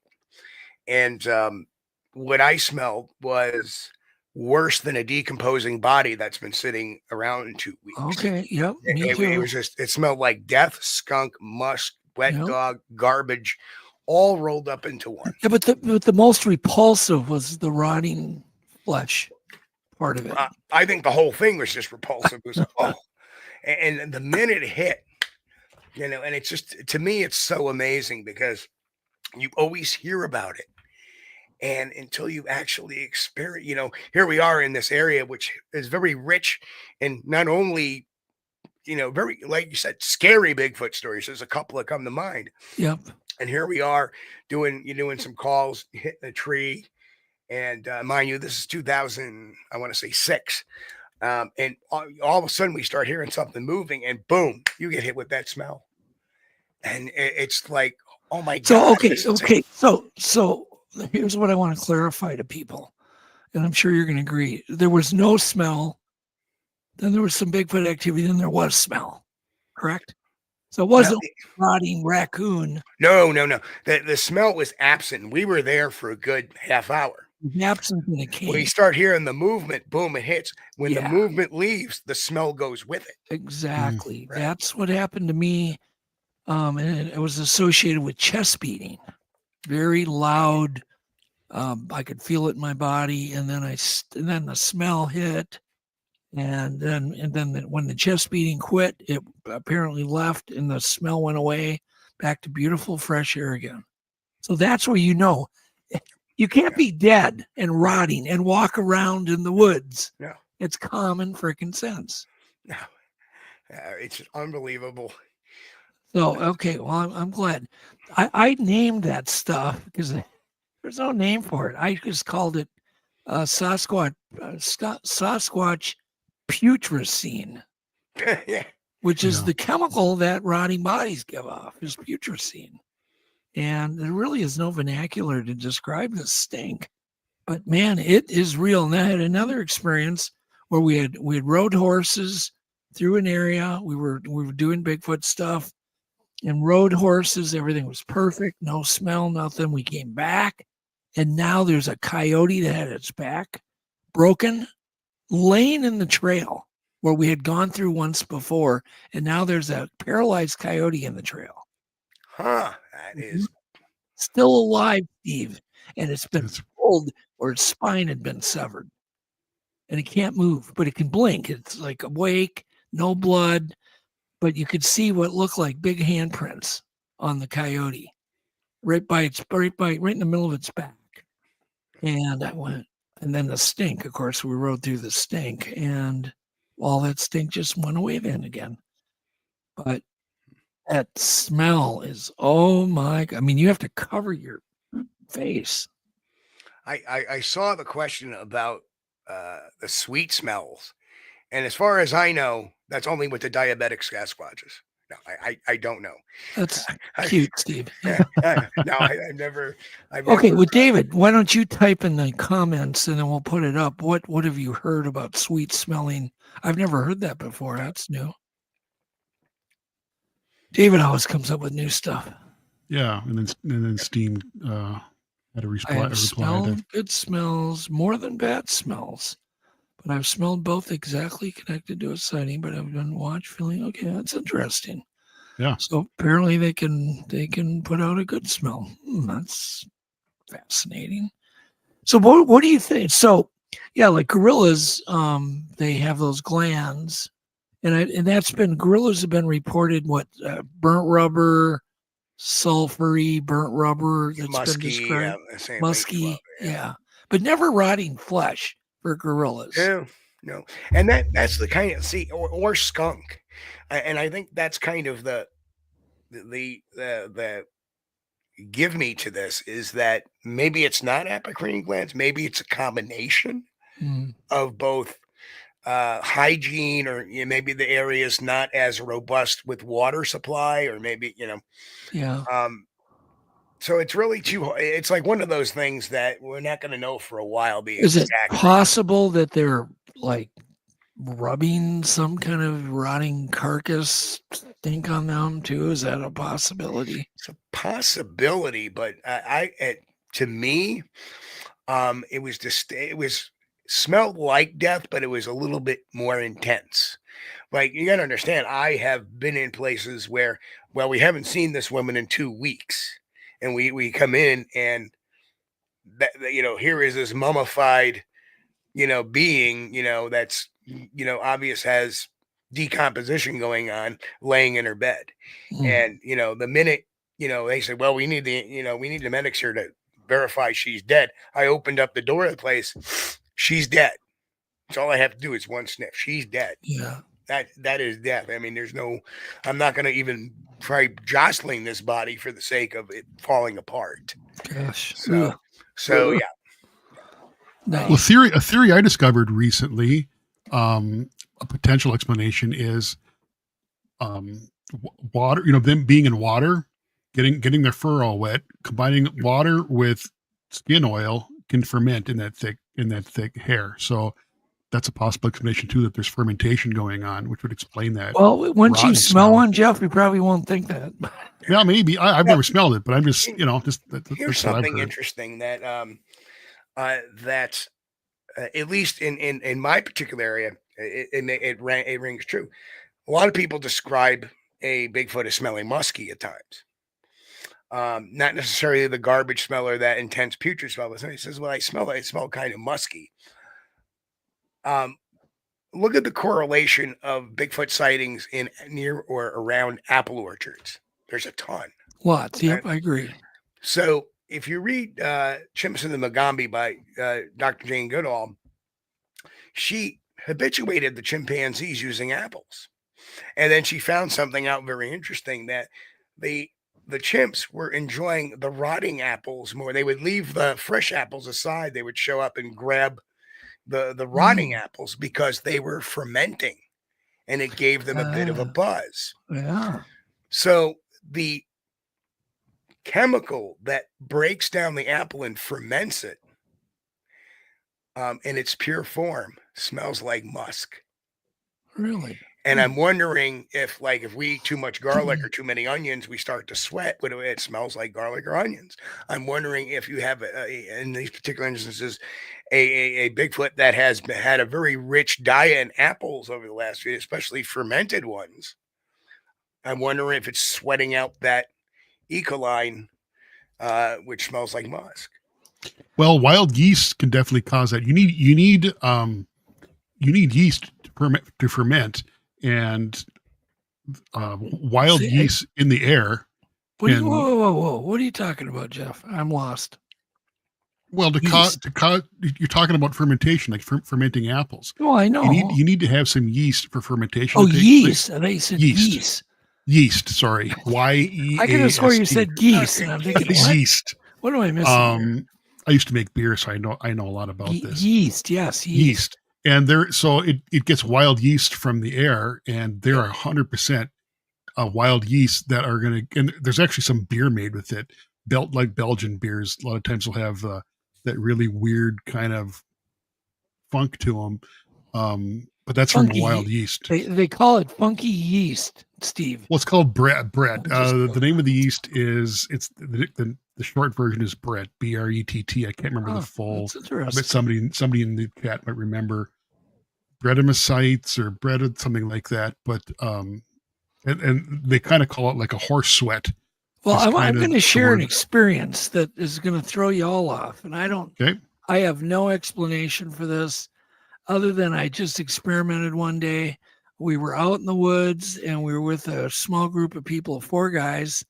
And we're with a guy that knows how to sing really good, right? Okay. And I said, hey, belt out a song, just to see what happens. Because it's in an area where there's a lot of Bigfoot reports. And so he belts out a song.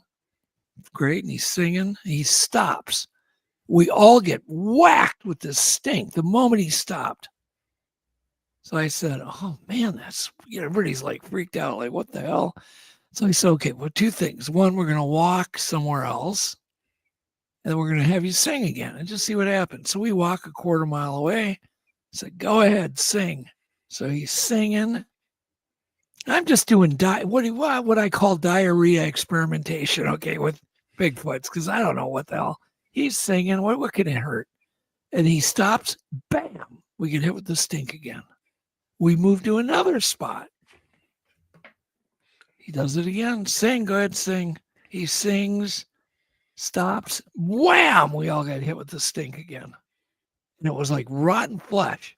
So what was it doing it because it liked, obviously apparently it liked the scene, which I guess would make sense. A lot of animals do. Or perhaps the reviews are in by the 3 out of 3 sets. Yes. Give it the stink. But it was just weird. Okay. The whole thing was it was surreal. Yeah. So it was like an hour of surrealness with the stink. So there you go. I don't know what that means, Steve. Maybe it's something you could try. Do you sing, Steve? I used to, but now. Maybe you can bring somebody who knows how to sing. Try it sometime. You're in a Bigfooty area. Knowing my luck, I get a rock thrown at me. Yeah, well, something might happen. I don't know. But it was almost as if it was saying it really enjoyed this song, right? Yeah, they could get frustrated. I mean, I had another researcher I knew down in Oklahoma who powered up a television in the middle of a field with a line going to a generator, and he had it going for 4 days and nothing happened. So on the 5th night, he says, I'm not powering up, I'm leaving it off. And that night his camp started getting pelted with rocks. Yeah. Isn't that interesting? No. So I mean, they're very human. I mean, do you agree, Steve, that they're very human-like, or do you think they're more animal-like? What are your thoughts? Well, I think that they are more they're great ape-like. They're one of us. And I think they probably fall in the spectrum between a chimpanzee and us as far as intelligence. We don't necessarily see them using any complicated or fashion tools. We don't see them using fire. Right. So the only real thing that we can see that they do very well that we do is walk bipedally. Right. And because of that, we get this anthropomorphic idea, which is basically attributing. So, even in my book about that's coming out on April 15th, I talk about anthropomorphizing great apes and where even primatologists have done that in the past. Yeah. And you know what? We thought it was doing this, and then oops, nope, that was.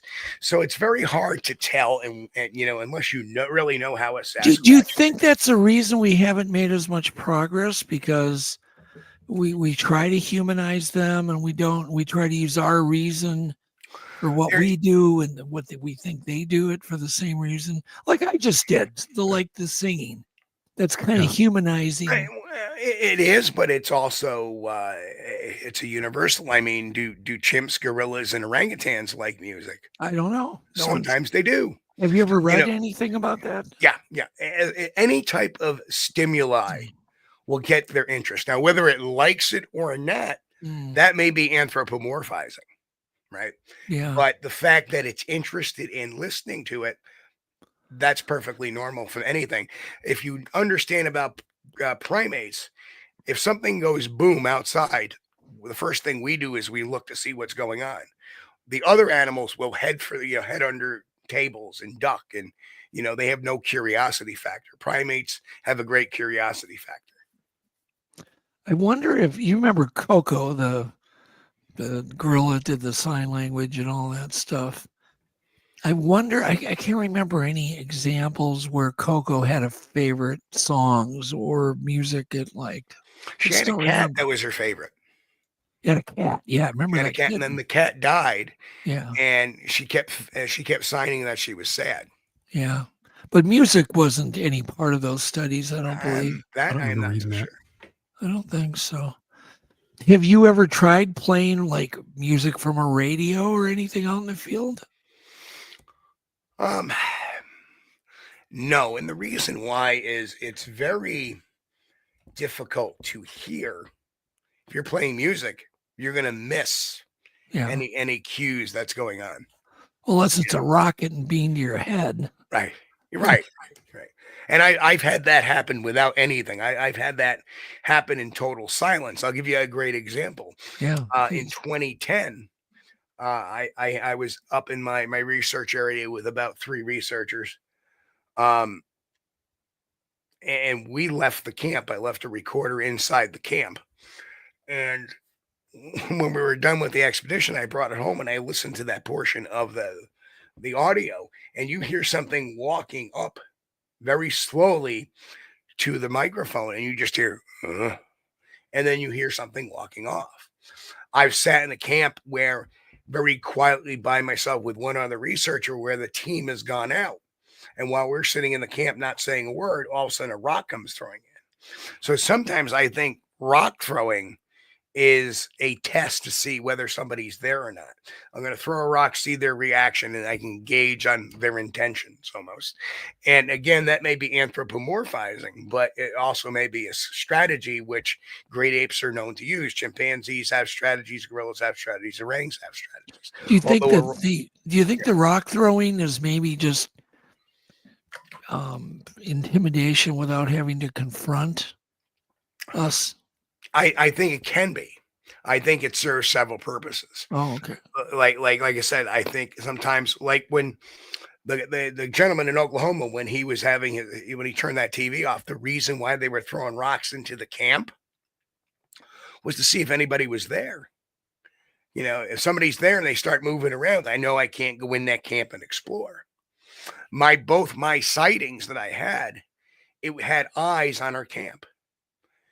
So that's what its total interest was. Okay, so this is a new theory. I haven't really thought about this. So you're saying they're throwing rocks from like a long distance into an area, a general area, and they're seeing then if it causes, scattering of humans or just talking or whatever. Right. I've never thought of that before. Yep. Well, the next step is next time you get rock throwing, don't react. Stay still. See what happens. Yeah, exactly. But it was kind of hard because the rock that came into my camp was a baseball-sized rock. Yeah, unless you have a helmet on, you feel pretty vulnerable.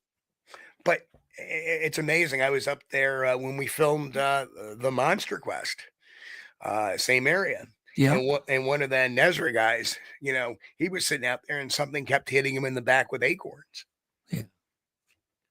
Yeah. And he goes, it wasn't dropping on me. They were hitting my back dead on.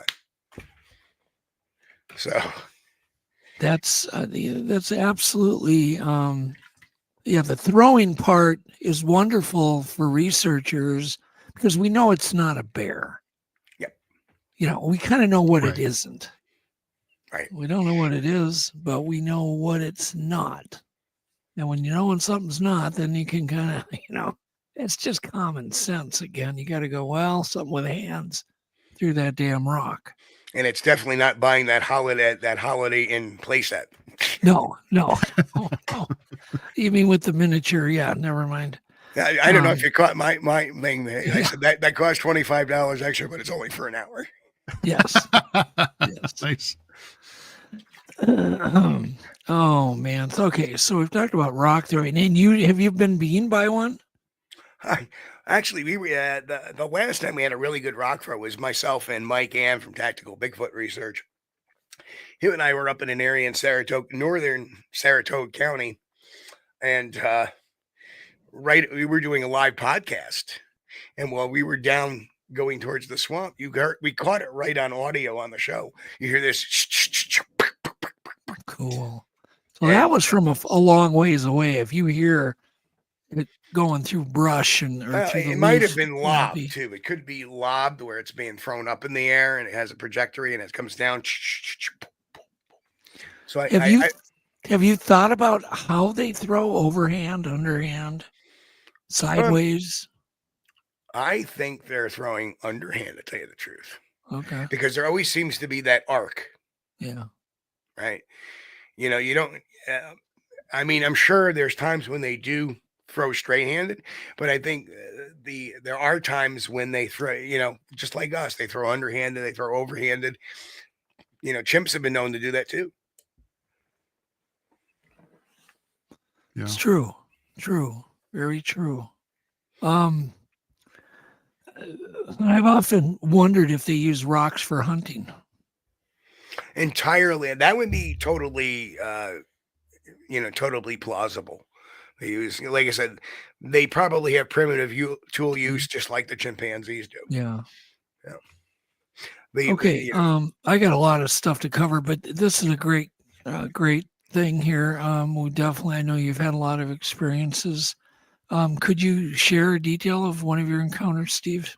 Yeah. My first encounter, really, we had the team in the camp. We had been out for a few hours, brought them back in. We started to debrief, and everybody was hearing things all night long. We kept hearing things, movement. We have movement come in, and then when we, or like every session, and they were coming from 3 different directions at times. So we figured, wait a minute, are there multiple? And everybody's like, yeah, it sure seems like we're being stalked or almost toyed with. So we still decide, okay, let's get something to eat, and then we'll go back out in a half hour. And everybody's eating and talking and quarterling and having a good time. And I'm like, well, my headlamp's getting kind of dim. I'm going to go out and get batteries for my headlamp. So I go out to my vehicle, which is about 50 to 75 feet, go through a little trail out to the dirt road, open up my car door. Mind you, this is October, so many of the leaves on the trees have fallen. I grab my batteries, throw in my pocket, close. I light up a smoke, and I start shining my flashlight downhill on the south side. Or I'm sorry, downhill on the north side, which is where most of the activity had occurred up until that point.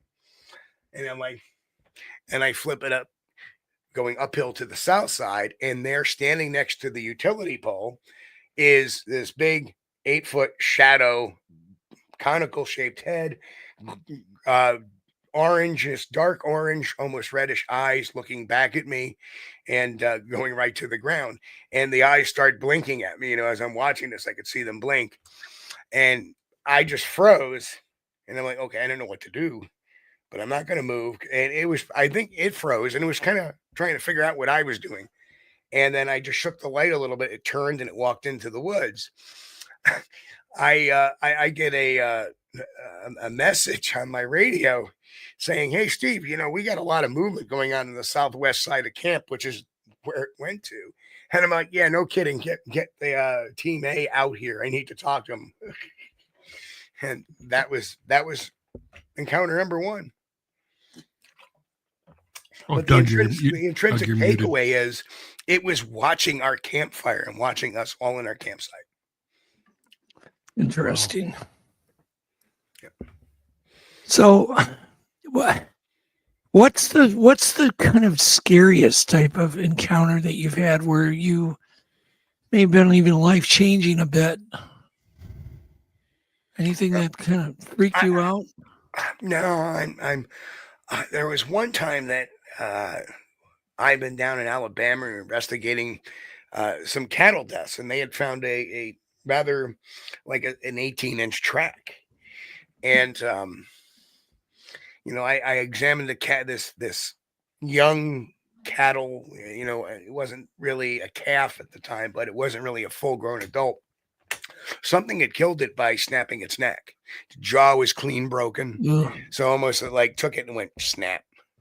The actual saddle where the last vertebrae comes in, the vertebrae was popped out of. Well, that night, I go walking out in the pasture, and there's trees to the left and trees to the right, and I'm wearing night vision, and I'm looking, and I just get the eeriest feeling that something's going on to my left. I don't say nothing. I just look, I go, man, I'm not getting a good feeling. Maybe it's infrasound, I don't know, but whatever it was, I was getting a little creeped out. I go walking back in. Somebody with the FLIR said, there it is. And what he sees is a bright object walking from the left side where I thought, I was getting the creeped out feeling, walking across the pasture into the right-hand side. I turn around, I see it maybe for a second in the night vision, just this dark shape going into the woods. I go booking out there, right? And I get to the edge of the woods and I can hear crash, crash. I can hear it walking by Peely. And I was going to go in and I realized ain't nobody followed me. I'm here by myself. This thing's snapping cows' necks. I'm not going in there. Jeez. I'm not that crazy. If I had backup, I'd go in. But yeah, I mean, it was wild. Why do you think they're not dangerous, or why do you think they're dangerous? Obviously, they have great strength. You know, obviously, if they wanted to, they could tear us apart really quick. They have the speed and the strength. Sure.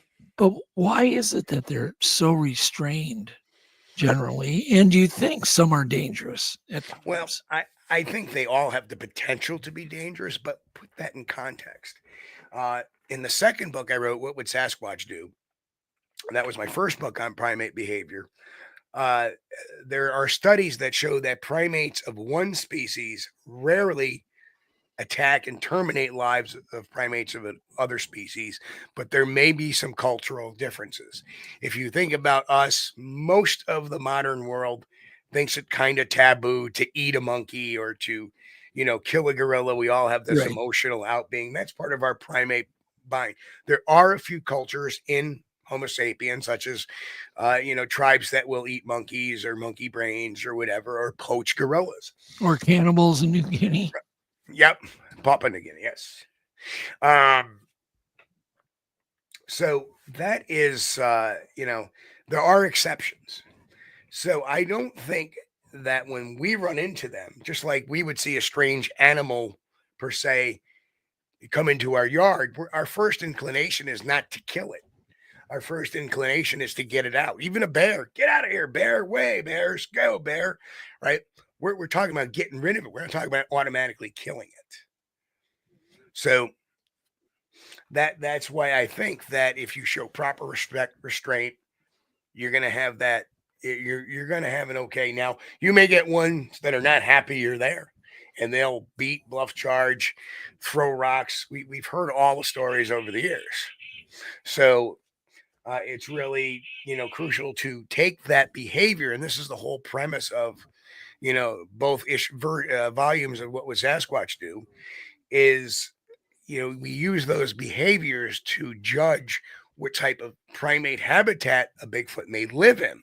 Because if you can find their territory, now my methodology is find their territory due to all these aggressive behaviors that are going on in this particular zone, try to find a happy medium, and then get them, but for their curiosity, to get them to come out of their territory to see what's going on. So you're not being invasive into their territory. You're respecting their territory. At the same time, you're trying to gather evidence by just getting them curious. Well, Jonathan brings up a point. Okay, so his opinion, they just don't want anything to do with us. But why? That's the burning question. Well, again, I don't think it's when we say that, that's an anthropomorphization again, and it's very natural for us to say, well, I don't think they want us to do. It's not that they say, oh, those humans, we don't want anything to do with them. It depends on the circumstance, because if they didn't want nothing to do with us, then why would there be people having sightings of them watching us at the edge of forests? Why do they? Yeah, they do seem to be very curious. Okay, so that's pretty well established. But I think it depends on the terms of the engagement. If they see, if we see them, boom, we're out. I don't think it's that they don't want anything to do with us. That's their defense strategy. The minute we get into there, we noticed we're leaving. We make eye contact, we're leaving. That's the way we stay safe. So they operate on fear, kind of like black bears. Black bears are afraid of us generally.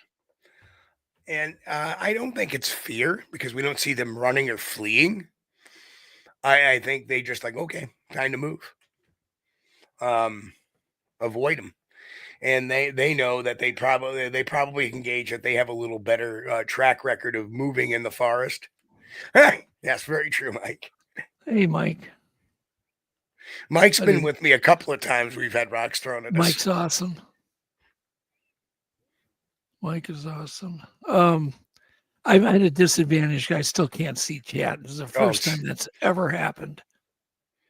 So I can't see who's in chat. I can't do anything. So yeah, keep doing. You're doing a good job, Jeff. Sorry. Yeah, I'm trying to pull up stuff here. Yeah. No, I know. I feel lost. Normally I can read comments. But all right, I still want to talk about. I gotta say that I understand that last comment, but I don't necessarily take that person in such high regard because he actually tried passing off a porcupine in a tree as a juvenile Sasquatch, and that's a little rough for me. So, well, okay, so fear. These things could just decimate us. I mean, they've obviously everybody. I mean, it's common sense. You agree they can just tear us in two. Oh, absolutely. A chimpanzee will do the same. Yeah. But it's like they don't know their own strength, and so they're very timid. Obviously, they must have evolved being hunted by man or something, because like bears evolved with saber-toothed tigers and cave bears and stuff. And so black bears are they're scared of their own shadow. And that's how they've survived all these years. As they hear somebody coming, generally they leave unless they're used to people. But in the wild, you go into a remote area where there's nobody around, and a black bear sees you, they're out of there. They're afraid of people. But you just wonder, what is the real reason behind it? Don't you ever really what is the real reason? I have a great answer for that. Okay, please. We all try to equate a Sasquatch acting like a bear, a deer, or other kind of carnivore in our forest. It doesn't think like that. They're primates. They think completely on a different scale. Well, they think a little more complicated than that. Well, try to explain it to us, Steve. So it's a great topic. Yep. So chimpanzees, especially the study with Dr. George Schaller and Goodall, they did a study on chimpanzee and problem solving, and they realized that chimpanzees, most animals like a bear, a canine, anything feline, if they see a problem in front of them, right? This is the problem. The minute that goes away, they forget about it. It's not their problem until it comes back. Oh, there's the problem, right? Whereas a chimpanzee will look at the problem and then turn around and go, how do I solve this? How do I fix that? And then the next day I'll come back to the problem and try to solve it. That didn't work. So now I'm thinking more. That's the way primates think. Animals of the forest, that's why Bigfoot cannot be hunted like any other animal in the forest, because it's the only primate besides us. Okay. I don't want to beat that topic to death, but I just I'm not sure it answers it for me, because I guess I've never really thought about how primates think, That's good. Yeah, it's interesting. Like gorillas, once again, they're brutes, but they're so gentle. Generally, once in a while they'll grab a guy's ankle and drag him for a few feet, but they could kill a man so quick, and they don't. Why is that? Why is there restraint there? What is that restraint? What caused it? How did they evolve with it? Well, again, think about, if we go back to even the animal kingdom, and that's how they avoid, and that's how they plan. But as far as the reason why they're not aggressive, think of a dog breed, Saint Bernard. Oh, how you doing? Hello, how you doing? Yeah. And a Chihuahua that wants to bite your ankle off. Right, and it's tiny. Right. And the little chimpanzee, which is even smaller than orangutan, they're a little more vicious because they're a little smaller and they have, little man's complex, right? That we always talk about. And that is very true. We find the smaller species are a lot more aggressive because the bigger species,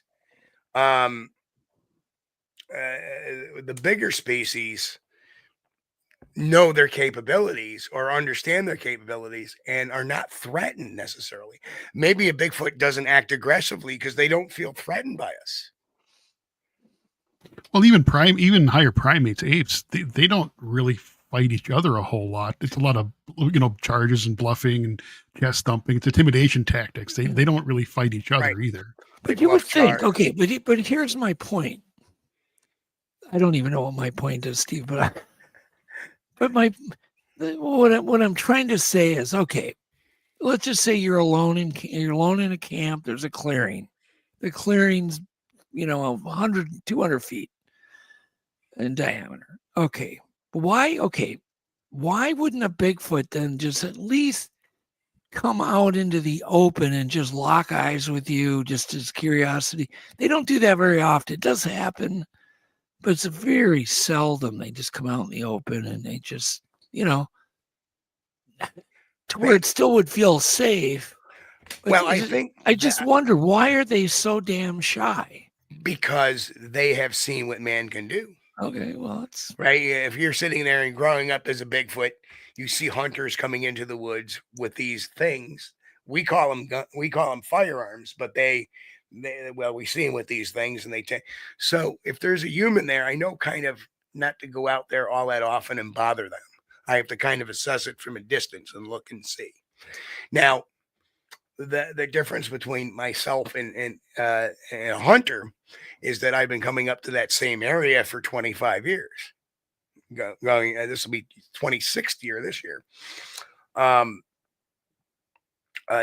they're used to it because I've always made it a habit of introducing myself when I get there. Just say something, whoop, call, and like the vocalization that I sent you a few weeks ago, Doug. That whoop, that was based upon me saying, "Hey guys, it's me again. I'm back." Whistled a couple of times, and then a few minutes passes, and then all of a sudden you hear this whoop. So it and that is right out of Chimps and the Mugambi. There's a way of saying, trying to. Primates can recognize people by voice and by sight. Yeah, obviously Jane Goodall, she habituated those animals to Ann Fossey. George Schaller with the gorillas did the same. Took a while to get the trust. So you do believe you can get a certain level of trust? They are a lot more skittish than chimpanzees. Of course, chimpanzees are in greater numbers too. Right. And that's the other axiom to this. If you're walking in the woods with 4 people, a bear won't even touch you because there's 4 people there. It's too many. That may be the Bigfoot thinking in the same way, like, oh, there's 1, 2, 3, 4, 5. I'm just gonna stay, afar. If you're camping by yourself, why do you think a lot of the sightings are the lone hiker or the lone biker? Is because they're a little less intimidated because there's strength in numbers. Now, if there's a few of them together, and then I would say, yes, Jen was there to hear that as well. Jen said it was the first live whoop she heard. Do you think these things have a sense of humor, Steve? Have you ever seen any evidence of any kind of a sense of humor? I know it's a weird question. I don't know if it's a sense of humor. I almost get that. I understand them. They're potentially being playful. That same research area, I walked down with one researcher, one of my researchers, Ted Veramogianis. We're going down and something's paralleling us on both sides of the road in the forest. We can hear movement there, movement there. We turn around after about a couple hundred yards, start going back the other way. It starts following us back the other way. We go back into our base camp. I pull my son out and his best friend, who both at the time were in college or fish and wildlife management. I go, fellas, just take a walk down the road and come back. Tell me what happens. They come back and they're like, weirdest thing. Something was following us on both sides of the road, both backing up. No animals do that. Not on both sides and almost, it's like, so I think they have this playfulness to them. I don't know if I would necessarily class it for humor. You know, they throw rocks at me, so there's no sense in telling a Sasquatch a joke. I'm afraid I'd get beamed with something. But yeah, I think they do have this playfulness. Okay, can you guys stand by just 1 second? I've got a technician in my computer trying to fix it. Oh, they did fix it. So just hang on here. Sorry. Well, while you're doing that, backing up a bit, I read recently, I think it was Matt Pruitt's book. There is evidence that Gigantopithecus competed with early hominids, competed for resources, and may have even competed with each other. So that would suggest that there's evolutionary pressure for them to avoid us like crazy. I mean, if we battled them 100,000 years ago, they learned over a millennia to leave us alone. So that's a possible theory. That's even if the Gigantos actually had some encounters with Homo sapiens, because at that particular time there was Homo sapiens, Right. Homo neanderthalensis, and I think even Homo erectus was still floating around. Then you throw in the Denisovans. Yeah, you know, you got a whole bunch of things going on around the 100,000 year mark, 110,000 year mark. Yeah. So yeah, but one thing I also want to throw in there is the possibility that, you know, the Bigfoot may be a divergent branch of Paranthropus. Interesting. Think about that. Can you describe that? Can you describe that hominid? Paranthropus, what made it most interesting, it was hair covered, very much a little bit larger than, say, Australopithecus afarensis, aka Lucy. They're a little bit more robust, but their jaws were very thick, and they had large molars. Now we hear that described a lot in Bigfoot sightings too, because they would chew vegetation, and that's what their diet, I mean, was tough vegetation, and they had these thick teeth, big teeth, and thick jaw to eat that vegetation. Well, nobody knows what happened to Paranthropus, but they just kind of died off. I mean, there's relatives of the Ardipithecines, the Australopithecines, and of course the Homo genus, but nothing of Paranthropus. Is it possible that perhaps the ancestor of Paranthropus is actually a Bigfoot rather than the Gigantopithecus, which a lot of people say, you know, was just it was a very early relative of the orangutan, which would not even necessarily make it an Australopithecine. So interesting. It would make it more of an Ardipithecine. So it's really, really interesting. I'm thinking that maybe there's a reason why Paranthropus dead end, or we think Paranthropus dead ended. Yeah, that makes sense. And if they decline due to competition, that would kind of feed the argument that they learned to avoid us. Sure. Makes sense. Sure, yeah. I mean, that's all learned behavior. It's like, oop. Yeah, Greg has had a good point. The fossil record is very bad record of documenting how many species there were. Very true. Very true. I mean, now we have this new one, Homo naledi, and then there's another one that's being proposed, Homo juliensis. Yeah. Which is over on the Pacific side of things near the Denisovans. Or Denisovans, depending, you know, Caribbean. Right. Interesting. Well, is Doug having any luck here? You got to let me in. Oh, there we go. You got to let me in. I can hear you, can't see you. Yeah, just hang on. Give me one more second. No problem. So can you see chat now, Doug? Yep. Oh, good. Oh, we can't see Doug. Oh, there he is. I'm here. No, I've just got to... Yes, yeah, Mike. good. Mike you would is not right. believe what happened. Okay, so they went in, downloaded all the new software, then had two of them going, and then I just closed the one. And voila, all fixed. And it works. So that's seamless, good. Almost. Yeah, Mike is right. That's theorized that there's roughly 1% is known from the fossil record. Fossilization is incredibly rare. So there's so much stuff that we have no idea existed. So how do we know it's 1% if we don't know the sum total? I think I read about that recently. 100 years from now, it may be down to like 0.5%. There's a reason for that. I think there's a way to extrapolate it. I can't remember how. I know there probably is some formula that would. Yeah. Yeah, the fossil record is like so. I mean, we have no record, Steve, of modern deer, modern bears, no modern Isn't that animals. amazing though? And everybody's argument is, why are there no Bigfoot bones?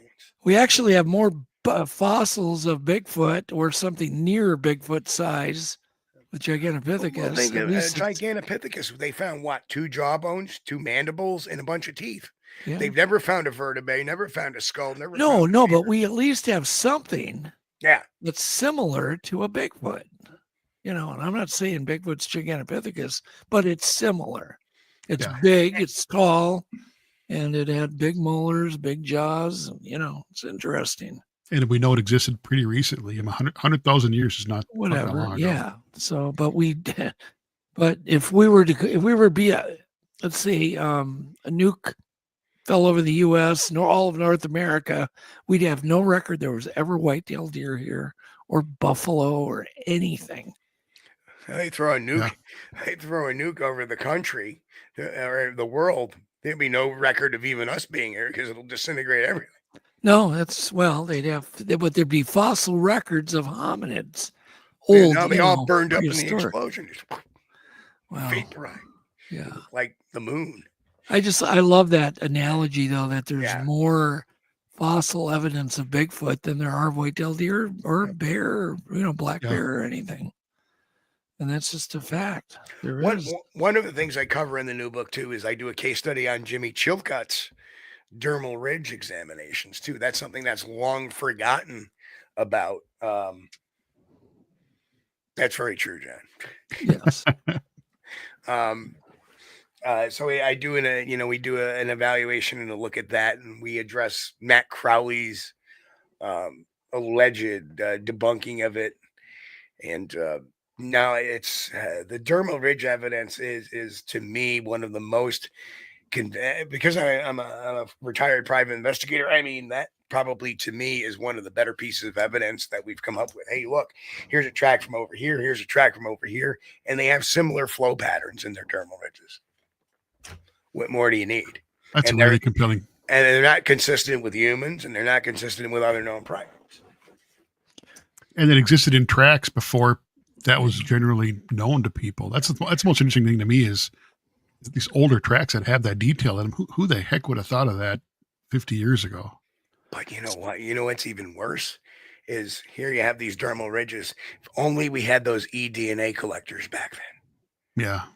Because those dermal ridges definitely would have left the oils from the skin in that we could actually probably extract. Steve, here's a kind of a different kind of question. Do you think the East Coast is almost as productive, or the population of these creatures is about the same as the West Coast? And if not, why? Obviously, we know they're there in the East Coast. Why people like Peter Byrne just wouldn't acknowledge there were anything east of the Mississippi River, or even east of the mountains. But I mean, the East Coast, I would think, would be almost as productive. Well, he had no problem taking university money from the East Coast. No. But I actually think that and statistics will show that the population density of a Sasquatch is probably going to be greater on the West Coast than it is going to be on the East Coast. If you think about it, the Native American populations were greater on the west side of the country than they were on the east side of the country because everybody came from Asia and Southeast Asia over the land bridge and then into the Americas. So yeah, the population density was much more consistent on the west than it was on the East Coast. But in other words, do you feel the habitat is about as good on the East Coast? There are certain areas, okay. Like in New York, we have Adirondack State Park, 6 million acres. Yeah, just tremendously large. Ohio, you have a lot of great parkland in Ohio, Pennsylvania, but not so much like in Rhode Island. Mass has a few pockets, especially Western Mass has a very large rural area. Maine has some good. I mean, they all have good ground, but nothing as elongated from that stretch from Washington State down to Northern California, which is mostly remote area and forests of different types. What's the coastal actual where the ocean meets the land and like the whole New England coast? What would be the best Bigfoot populations or the most remote areas along the coast from New York north? Can you kind of describe the whole geography of that area? Well, New York, if you think about it, New York is at the very southeastern tip of New York. You have the beginning of the Appalachian Mountains, which obviously goes all the way down to the south. As you go further north, there are different forests. We have pine forests. We have the Catskill Mountain Range. We have the Helderberg Mountain Range. We have the Adirondack Mountain Range. To the direct east of that, we have the Green Mountains of Vermont, which are huge pine, fir-covered areas. And as you go more to the west, we have pockets of pine forest and we have pockets of oak and maple forests. You get finally out to the western part of the state of New York, then you get into like a lot of grape and farmlands. Of course, New York, with the exception of maybe New York County and the couple of counties north of that, is mainly farmland, dairy, grapes, apples. So a lot of people don't equate that, but New York is a very big agricultural state. Well, what about the coastal areas? So I'm just talking about right on the coast, at the coast itself, traveling north, like into upstate New York. You're not going to see that as much because unlike from Washington, down to Northern Cal, the Northeast, because of the population density. Remember, when the country was formed and when the colonies had, most of the people were on the East Coast. That's why for the longest time, the Northeast had the biggest population of the entire country, even the West Coast, because they were all settlers that came over from Europe. So a lot of those East Coast areas, every city, town, whatever on the coast is very heavily populated, very heavily fished, very heavily with tourism, via beaches and stuff like that. So there's very little activity on the on the actual coastline of the eastern part of the country. But why is that, Steve? Population density. Okay, so there's just so many people, right, that live on the coast, right? Okay. Yep. And what about Maine? What about coastal? I'm sorry, Jeff. I didn't mean to step on you. What about coastal? Yeah, go ahead. Well, let me answer about coastal Maine. Well, we don't. A lot of the coast towns in Maine are also tourist, like York. Okay. That's a coastal. As far there anything north of that, there's a couple of factors working against us. Reason why we don't hear too many reports is there's not a lot of people in Maine. It's not a very largely populated state. So there may not be enough eyes around to see these things going on, or people that see things and just don't know who to report them to, because Maine is a lot of Maine has no cell service, has scattered, they have to have satellite everything. So, well, I just wonder, because I've never heard a report of a Bigfoot on the coast in New England. Nope. Ever. It just seems weird. But inland, a lot. Yeah. Well, if you look at the map, if you look at the coastline, it looks very, very city. If you pull out a topo, it looks like all cities. And You know, New York is one of the, I remember having some friends out for California about 25 years ago, and I was taking them for a drive just in the Capital District area of New York. And they're like, this is unbelievable. What's so unbelievable? It's just city after town after city after town. There's no land in between them. And they were from the West Coast.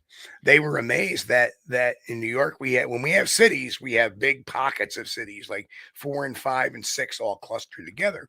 So we have a lot of urban sprawl in New York.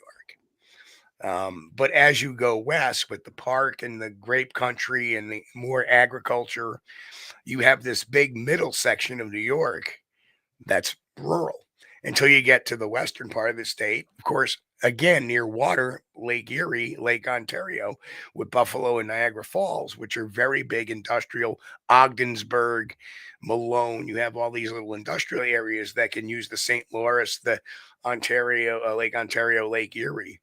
So you have that. And across, of course, right off the border, you have, you know, on the exact north of us in New York, you have Montreal. And then, you know, a little down the road, you have Toronto. So it's very, very populated in certain areas. Are there any reports in Nova Scotia that you're aware of? I am not. To tell you the truth, I really don't know much about Canadian sightings. Yeah. Nova Scotia is pretty, you know, I mean, it's, I don't know. I don't know as much about the East Coast, obviously, as the West. I tell you, years ago, I did get a couple of reports because I used to work for a company. I used to see these Canadian truck drivers. You know, they were from Montreal, French accent and all. And they would tell me that, oh, yeah, I'm driving down the road and I saw one cross the Northway, you know, in the middle of the night. You know, and they, you know, so I'm sure there are a number of sightings in Montreal and Ontario, the province of Ontario, and the further north you go, I would think in Quebec even. Yeah, if you get further back off the line of civilization, the further you go north, the more sightings you'll have. Like in New York, the further you go west, the more sightings you'll have, or north. Where's the hot spot out east? Period. The whole eastern seaboard. Whitehall, New York. Whitehall. I think the area surrounding Whitehall, New York, is the hottest area. Really? You know. Well, I had an encounter there myself, so I'm not going to argue with you. And that range kind of extends downward a little bit into, over to the west to Warren County, a little bit to the north to Essex County, south to Rensselaer County. Excuse me. You know, it's kind of funny. I have a little birdie in the Rangers. That's a New York State Ranger. And one day I get a phone call from him. And he says, hey, Dad. Show you my connection. Hey, Dad, ever been a Bigfoot sighting in this particular forest? I'm like, no. He goes, well, there is now. So somebody had told them that they had seen a Bigfoot in one of the state forests. And it's great to have that resource. So, again, that's in rural Rensselaer County, which is just south of Washington County, which is where Whitehall is. Have you done much research up by Whitehall? Oh, yeah. That's my area, my research area is in Washington County, a little bit south of Whitehall. Yeah. Whitehall is cool. I mean, you've got all the elements. You've got a lot of water. You've got a lot of hills, mountains, or whatever, foothills. But thick forest, man. Very thick forest. And I remember Brian. Did you ever meet Brian Goslin? Oh, yeah. Yeah. Brian and I go way back. Is he still around? Yeah, absolutely. Every year he's up at the Whitehall. He speaks at the Whitehall Sasquatch Festival. Oh, okay. Yeah. As is Bruce Hallenbeck and Paul Bartholomew as well. Yeah. Those guys are all great. Oh man, it brings back a lot of memories. We actually had something weird happen. We were in a 6-wheel vehicle with Brian in the back, Brian Goslin, and we were in the dark. Autumn was with, and Vlad, and we had just what do we have? Just a thermal camera, I think. we're in the pitch black, and we drove way back in the swamps with that amphibious vehicle that could go through all these wetlands and stuff. And we did, what the hell did we do? I can't remember if we did a wood knock, but I remember what it was. We were playing coyote calls, because there's a certain coyote call, which is going to be our next topic, that always elicited a chest beating. I'd had it happen in 3 other locations. So I thought, well, we'll try it here in Whitehall area. So we did it, and sure enough, we hear chest beating really far away. Okay. So we waited like 10 minutes. We did it again, played it again. Now the chest beating's half again as close. And we're sitting in the dark. And then we did it again, and the chest beating came within, it was like 50 feet away. So it just kept coming closer to the sound that we were playing. But have you ever heard chest beating, Steve? It's unbelievable when you finally... I may have, and just not associated. But I've never heard it unless we play this one coyote call. I should share that with you. Not surprising, because what is, if you look, what does chest beating represent? Represents a display, an intimidation display. Yeah. So as does tree shaking too, and pulling down trees, and throwing rocks. They're all intimidators. I've never seen tree shaking. I bet you have, but I never have. I saw it once, and that was out in Massachusetts, actually. But the chest beating with this, it's like this one call. You could play a different coyote call. It did nothing. But this one call would always elicit chest beating. I should share that with you. Now, I think there is a certain strategy to that, because what I've noticed is there seems to be a little bit of a relationship between coyote behavior and Sasquatch behavior. Do you think there's a symbiotic relationship going on there? I don't think there's a symbiotic. I think that the Bigfoot are strategizing. If the coyotes run in and make a kill, now I don't have to, work for it. It's all about expending the least amount of energy. Yeah. So I think there, when that happens, there is a huge intimidation thing. Do you think maybe the coyotes do a little scouting because they're so damn quick, and and maybe come back, and maybe the Bigfoot makes the kill? And I want to talk about so many things. And then how do you think Bigfoots kill deer? Because I think we probably, once again, it's kind of pretty accepted knowledge that they eat deer, right? Yeah, they particularly go for the organs. So makes a lot of sense. What is your theory on how they kill and catch and trick deer or catch them? I think they just stay really quiet and still, or they may employ a strategy with several other of their kind.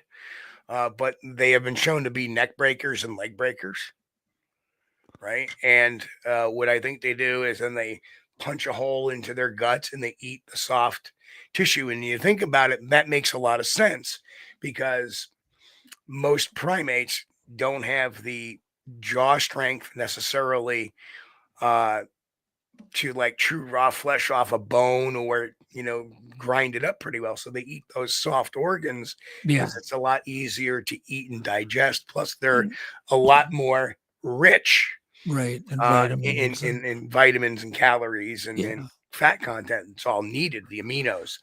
So have you found deer with broken legs, twisted, like radial breaks or anything interesting on bones? I have not. In fact, here's the amazing thing. In my research area, I have been up there, like I said, 25 of the past years. I've seen in that research area, and this is very interesting to note, 0 bears, 0 squirrels, 3 deer, 1 fox, couple of porcupines, and that's the only mammals I have, and 1 fisher. That's the only mammals I have seen 25 years spending all that time out there. Only saw 3 deer. That's interesting. Unless you get down off the mountain, then you start seeing them in the lower levels, off the mountain. So Yeah. it's very fascinating why there's no deer up there. So here's some of the topics I want to talk. I'm going to forewarn you. I want to talk about Bigfoot's on the edge, like farm country, the edge of the forest, edge of suburbs. I want to talk about a little more yet on how you think they're catching deer, tree structures we haven't even talked about. I know that maybe the East Coast isn't happening.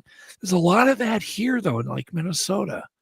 We have a lot of big teepees and complicated, weird hut-like things that look like blinds to me, like hunting blinds, like something you could just stand behind, to break up your silhouette. But I always find them near deer trails.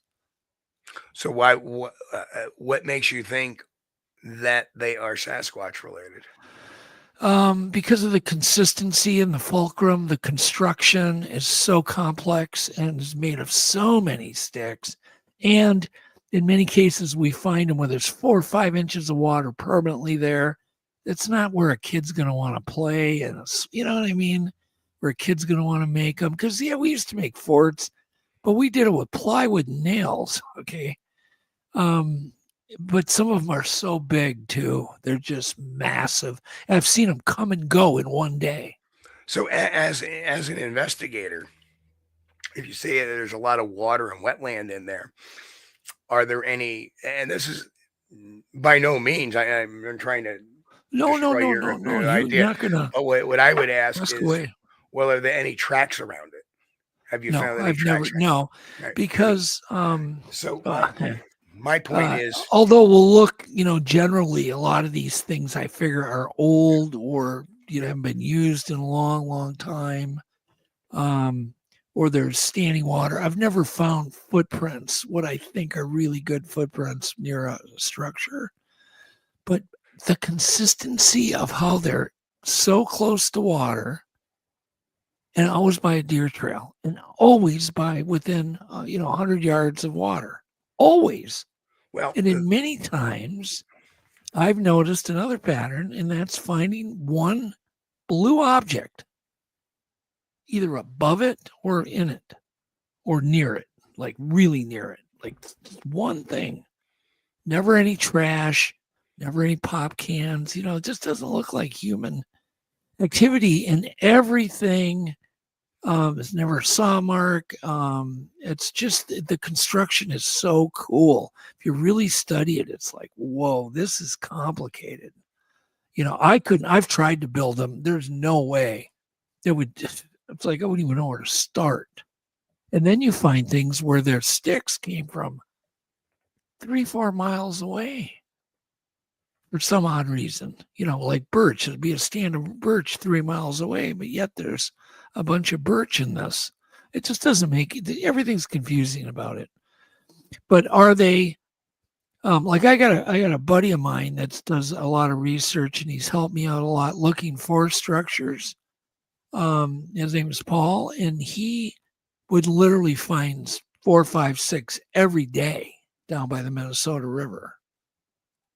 And that's so my concern with that is the sighting reports do not correlate the number of structures that are being found to be Sasquatch. No, because people don't even go to these areas. So my whole argument against the whole tree structure thing is, I'm sure there are times if there's an area that's rich in sightings. Oh yeah, let's take a look at could this right? Be? I have seen what I believe to be a couple of examples of where a Sasquatch may have nested, right? But as far as the evidence goes, we're only assuming it's Bigfoot because that's what we're looking for. The tendency to put a confirmation bias on something to go in the woods, we're looking for Bigfoot. Well, this has got to be Bigfoot, but it could be. I don't ever think that because I don't know. I'm not no clue. Yeah, Doug, I'm not saying you particularly, but we have somebody on social media saying, "Oh, look at this Bigfoot nest. Look at this big." So, I mean, how do we know aliens didn't come down and make it? You have the same amount of facts for Bigfoot doing it as you do for aliens because you can't find any tracks. You don't think a human did it, but in a way, we've learned that a lot of humans can do that. It's called bushcraft, And I would implore anybody to go to bushcraft, some of the YouTube bushcraft sites, or look at some of the photos. It's unless you find corroborative evidence like tracks, hair, this is right, within 100 yards or a few hundred yards of a sighting. No, the only pattern I can find is the consistency near water and the consistency of the distance from the water and the natural deer trails. Let me give you another scenario. We have a lot of deer here, by the way. But let me give you another scenario. If I'm a hunter and I want to bushcraft a blind, then I'm only going to stay in for a little bit. Yeah. Right. I'm going to put it near a deer trail. Yeah, but they're going to lay a couple of sticks this way and lay a bunch of sticks this way, and that's it. They're not going to build a 3D complex structure with fulcrums and. You don't know that. Well, I don't, but so I mean, what I'm saying is that would be the perfect place to put a hunting blind in, right? If I build something around me, it can't see me, and all I have to do is just stand there and go. Now I can do it. Myself, I'd rather spend $50 at Costco. Well, the other thing is these are in no hunting areas. You can't hunt there. So the areas I go, there's no hunting. Could they be photographers? Yeah, they could be. No, I'm not saying they are. I'm just saying it's a really interesting research area that still is very mysterious. Now, I'll tell you one strange tree structure I did find, which was found within 150 feet of a trackway. And further on the other side of the trackway was a sighting by two kids. That was on the Monster Quest where, I showed you the track where I was playing the kids. Which when I was on the railroad tracks. Well, we had actually found a tree, and wrapped around the tree, tied off, was another stick. And it was just so intricately wrapped, like something just went. Now, to me, that was interesting because it's in such close proximity to Bigfoot, witness Bigfoot behavior, and an actual piece of physical evidence found. So I don't preclude that they, think about Sasquatch young. That's their toys, is the trees in the woods. And I know Autumn Williams had that prevailing thought that she thought a lot of the tree structures and stuff were just being made by bored Bigfoot juveniles that were doing that. Yeah, what the most interesting thing to go along with what you just said is often would find a big one. That would be the exact replica of a little one. That was like sometimes, 3 feet high. But it would be like trying to duplicate whatever the big one was right next to it, as if somebody was practicing. Super interesting. I don't know. It's just fascinating to me. I have no idea what they are. So I'm going to give you a little thing that's a tell for me. I discovered a nest in 2000 in my research area. And I had seen a second one in 2009. I saw a second one. And then I saw yet another one in 2012 or 2011 in Vermont. And what it has to do is, for some reason, their bedding area, they were actually dropping wood. And they were squaring it. So you would have, on one side, you would have some kind of natural structure, like here's this tree and it falls over. So they have a little bit of cover. And then around that tree, you would see this, this, and this on the sides. And that would be their area. I don't know if it was...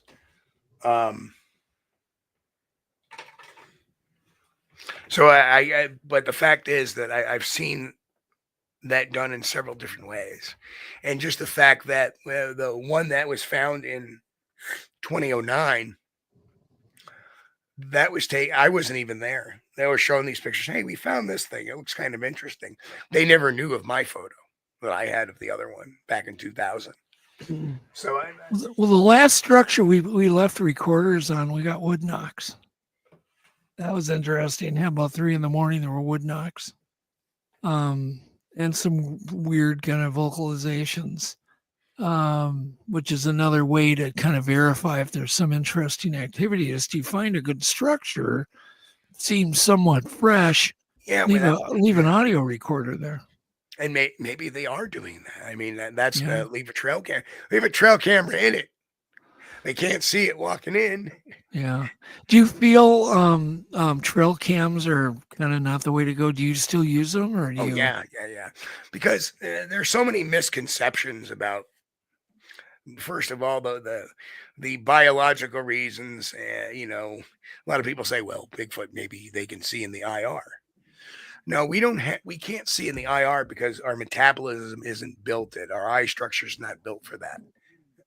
Right. And we don't actually have the chemical adapters in our eyes to have pure infrared night vision or see in the IR spectrum. However, the other flaw in that is that trail cameras do not give off IR unless they trigger. So people say, oh, they're avoiding them. They can see the IR. Well, the IR is not firing. Yeah, it's passive. It's a passive. Right, it's passive. So that's why, and as far as scent, like I said, primates don't have a great sense of smell. They have and I'm sure a Sasquatch has an acuter sense of smell than we do. But it's not going to go, I smell a trail camera 3 miles away, or even 100 yards away. So my whole issue is that I think trail cameras are very viable, but you got to hide them well. And the other thing is, I think a lot of times we put them up, we're being seen. Well, sorry, hit the wrong button. So you're really into definitely disguising them or hiding them, and right. Do you have any secrets you want to share, Steve, on how you do it? I don't hide them all that often, to tell you the truth. I haven't deployed. Okay. My trail camera deployment now is on a need basis. If somebody comes to me and says, because I've deployed trail cameras before I try hide them and whatever, never had any luck. I didn't even get a deer on them. The only pictures I would ever get is me taking it down. But now I only deploy cameras on private property and property that's having bona fide activity. They call me in and say, hey, we have this going on. All right, I'll set some cameras up. And then I will devise and camouflage them with natural branches or whatever, the best of my ability. And, now we have these wonderful trail cameras that send the photos to your phone or a preview to the phone. Yeah. I don't ever anymore use the photo function on my trail cameras. I use the video function. Yeah, that's better. Yeah. And you always and to do that, you always make sure you have the longest frame, video size and the shortest gap in between. So you're always and I always try to triangulate or at least cover one camera with the other camera. That way, if something starts moving the camera, the other camera's picking that up, watching what's moving your camera. So I see they're calling you, or Patrick's calling you Steve Rock. If you want to know there's a Bigfoot, bring Steve. Rock will find second person that said that tonight, right? Poor Steve. God, it's just such a great mystery, isn't it? Though there are so many facets. And what I love about it is that I've been blessed to have some really incredible interactions over the years. Yeah. And I anticipate or wait with, anticipation of what this year is going to bring. Putting together a lot of, I've got some new projects that I'm trying to get lined up. We will know probably by the end of the year if we're going to move forward with some of the projects, but, and people will hear more about that coming up, but, I've taken a little different tack now, and we're going to try to get some evidence over the next few years that maybe you can bring this to fruition. We've had enough time out in the field to know kind of their behaviors, at least the group that I've been watching. They're familiar with me, so hopefully that will help influence or to gather some of that evidence. Do you think that helps kind of work in the same area for years versus just bouncing around all over? You have to find an area, first of all. And the areas you need to find are ones where they, like I said, are the aggressive ones. That's near their territory. And then you need to not be invasive, bring them out by curiosity. When you get there, announce yourself. You know, when you're in the woods, don't try to conceal your identity. Walk loud, walk normally, talk normally, because it keeps the bad animals away that you don't want to see, and it piques the curiosity of the Bigfoots. So you want to keep that strategy, because you're walking. Bigfoot's not going to run away. It's going to want to look at first, see what's going on. You know, it may determine that, hey, I don't want nothing to do with this. But if you start acting stealthily, it's going to go there. That's up to something. Just like even a deer will do that too. A deer will know when you're acting like that. For sure. That's interesting. Yeah. Yeah, I've been, toying for years and wondering, because caribou have a more primitive eye. They don't have that filter. They can see in UV spectrum, which helps them to pick out the highest protein plants, and they can also see urine, and there's things that help them. And it isn't a more advanced eye, it's actually a more primitive eye. We have a filter. We have a more advanced eye, and we can't see it anymore. But they're finding more and more mammals that have no UV filter, and they can see in the UV spectrum. What are your thoughts on that, Steve? Well, I always say, do any of the great apes have that ability?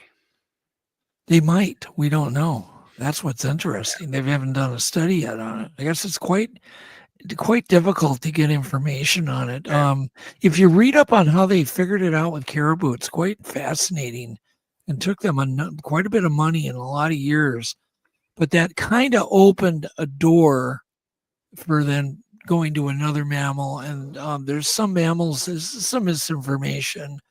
I think it's been confirmed now bears see in the UV spectrum, because even I've witnessed it firsthand, watching bears eat a certain, like a catkin or something, and they'll walk way over here to get a different one. Like there was one right there that looked the same as the one they just ate. You know what it could be, though?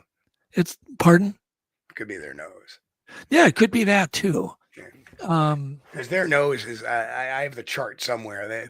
The bear is like on the highest spectrum. Yeah. They got good noses nasal, for sure. Yep. Good ears and good noses. Mm-hmm.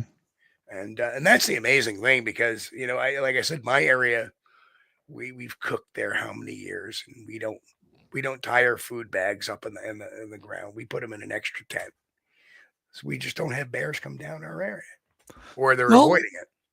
Well, there's no great apes that we know of, not great apes that have a tapetum either.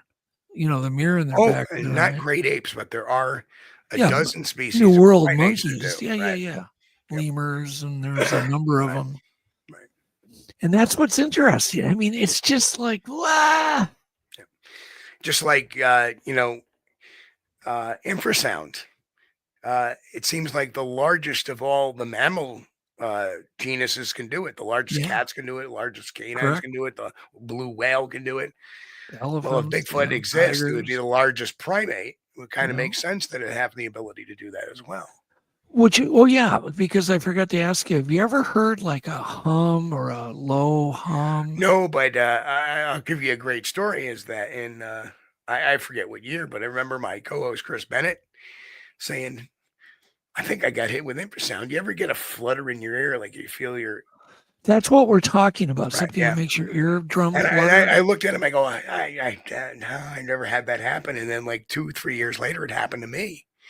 Combine that with creepy feelings and weird feelings. So yes, I felt. So you did have kind of a buzz or a hum in your eardrum? No, it wasn't a hum. It was just like a twitch, like a muscle twitch in my ear. And I'm like, boy, it's really creepy. And then all of a sudden my ear started like, oh my Lord.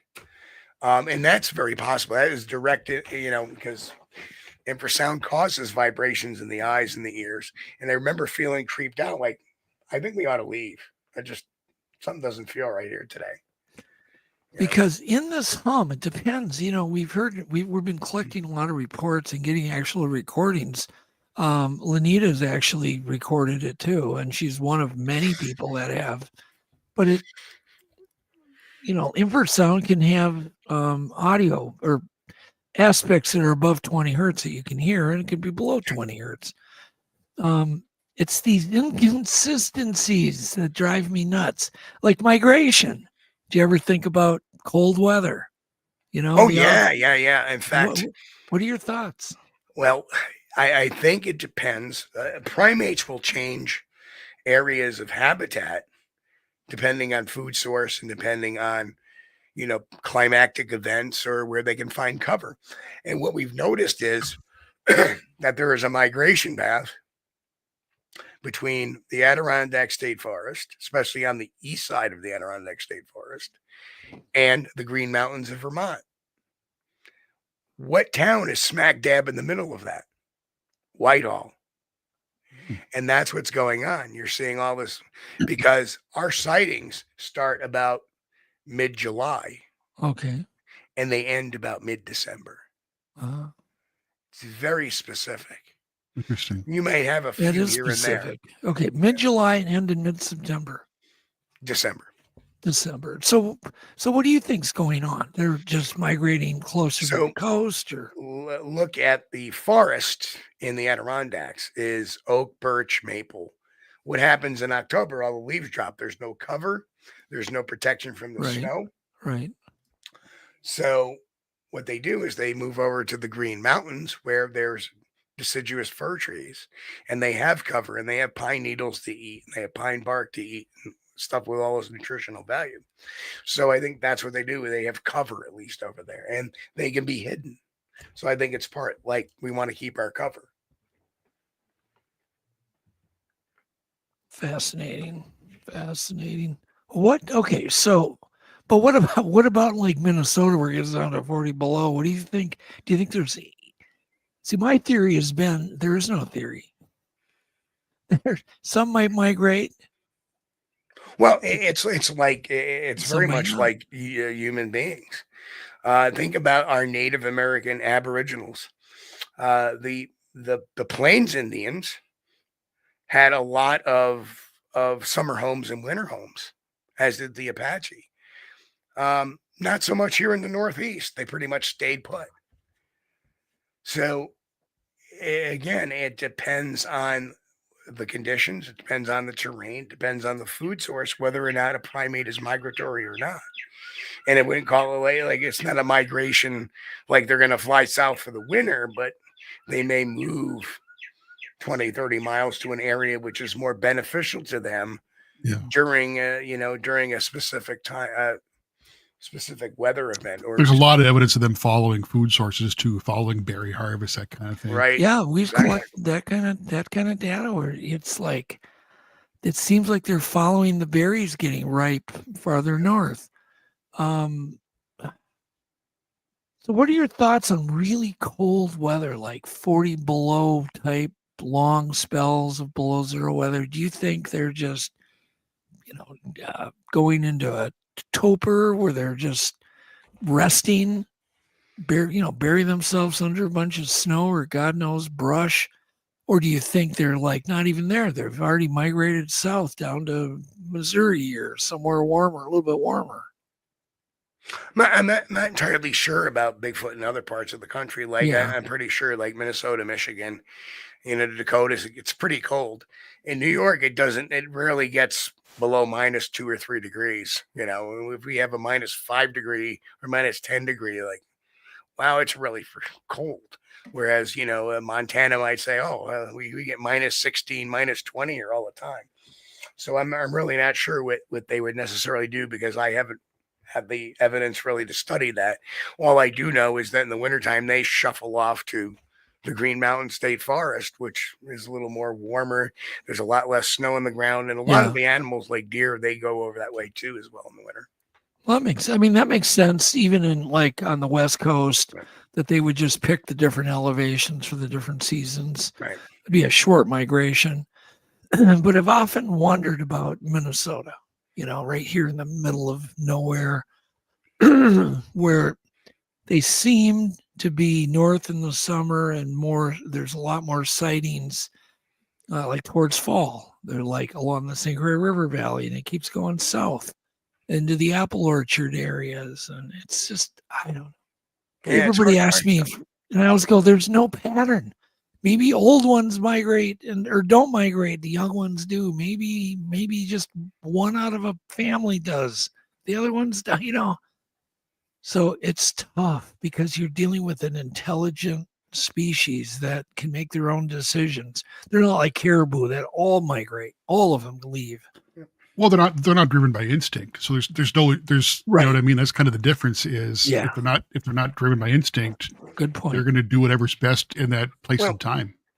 It's one of the things in the security industry that when I was working very much in the retail security industry, back in the early 90s, they developed this system called electronic article surveillance, which they put these little tags on items and they put these markers on the door. So if somebody put one of the items in their pocket, they'd walk out, the alarm would go off. And everybody that's been to Walmart has had that happen to them at least once for something they failed to take off. The problem and I looked at it, I go, they're falling for it again. And they're like, what do you mean? I said, people are dynamic. I go, now it's not a deterrent. I mean, here we are, almost 30 years later. They don't care if it's these tags, they only worried about for about a few weeks. And then they got smart. Okay, we got to tear them off. And the only thing that did was it made them blindside. It made them more obvious when they were doing it. Now they don't care. They just grab it anyway and walk out. The alarm goes off. There's nothing anybody can do. They realize that. So I don't know why companies still invest in that technology, just as a side note. But it just shows that, as a primate, we are very dynamic. When we're faced certain situations, we can change that dynamic really quick. And it's that dynamic that just makes this mystery more mysterious. Don't you agree? Independence. We're after a primate. We're not after a big, right. And that makes it challenging. But we have to remember too, that we are the apex on the planet. We're the only thing that can create complicated machines and devices that we can all congregate here across the whole entire world. If you think about that, a person that lives in Australia can see this just as much as a person in Brooklyn, New York. That's amazing. We are the apex predator, so we should be able to outthink them. And that was part of my thought process is we can outthink them.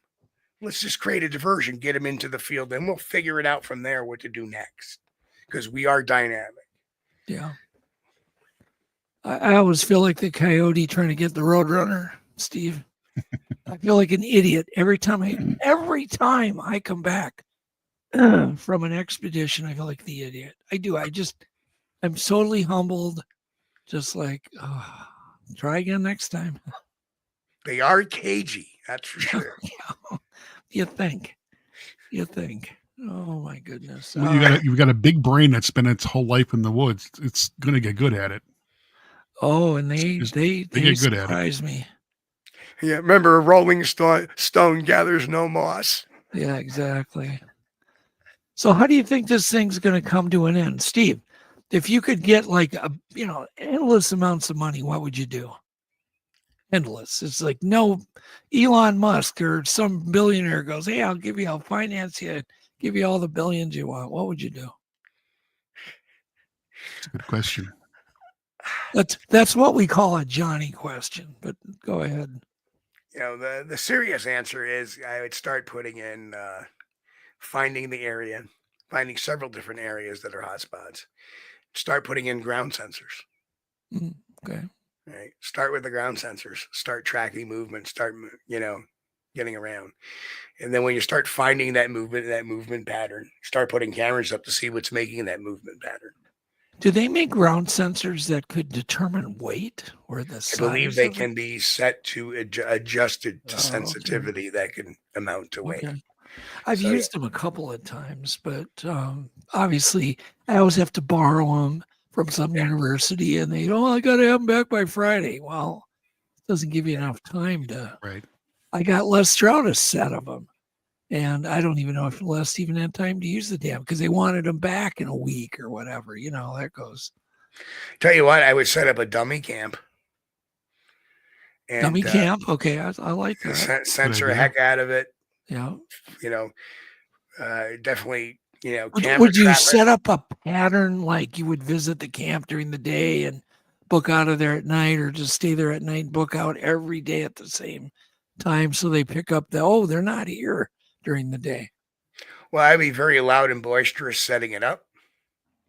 Maybe take a visit to it in the evening and then backtrack out and wait, you know, because the experience I had is we're at a camp. We're just walking down the road and they're trying to bother the camp.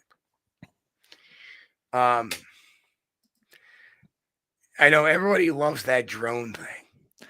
Well, yeah, drones. Okay, so we have drones, we have electric vehicles, we have better and better thermal cameras that keep coming down in price. I still don't say a drone is going to solve anything. Okay. Somebody's going to say somewhere, fake. Even if it's the real thing. Well, that's the other thing we're battling in the future. It is going to get harder and harder to tell AI footage from, you know, easy now, but 10 years from now, it may not be. I don't know. A lot of people are fooled by the Independence Day footage. That's actually CGI. Yeah, that's CGI. Absolutely. And so many people say, look, why is half of it? You mean talk about the one with the little baby that popped up? Yeah, that's CGI. And so many people that are fooled by that now. I know.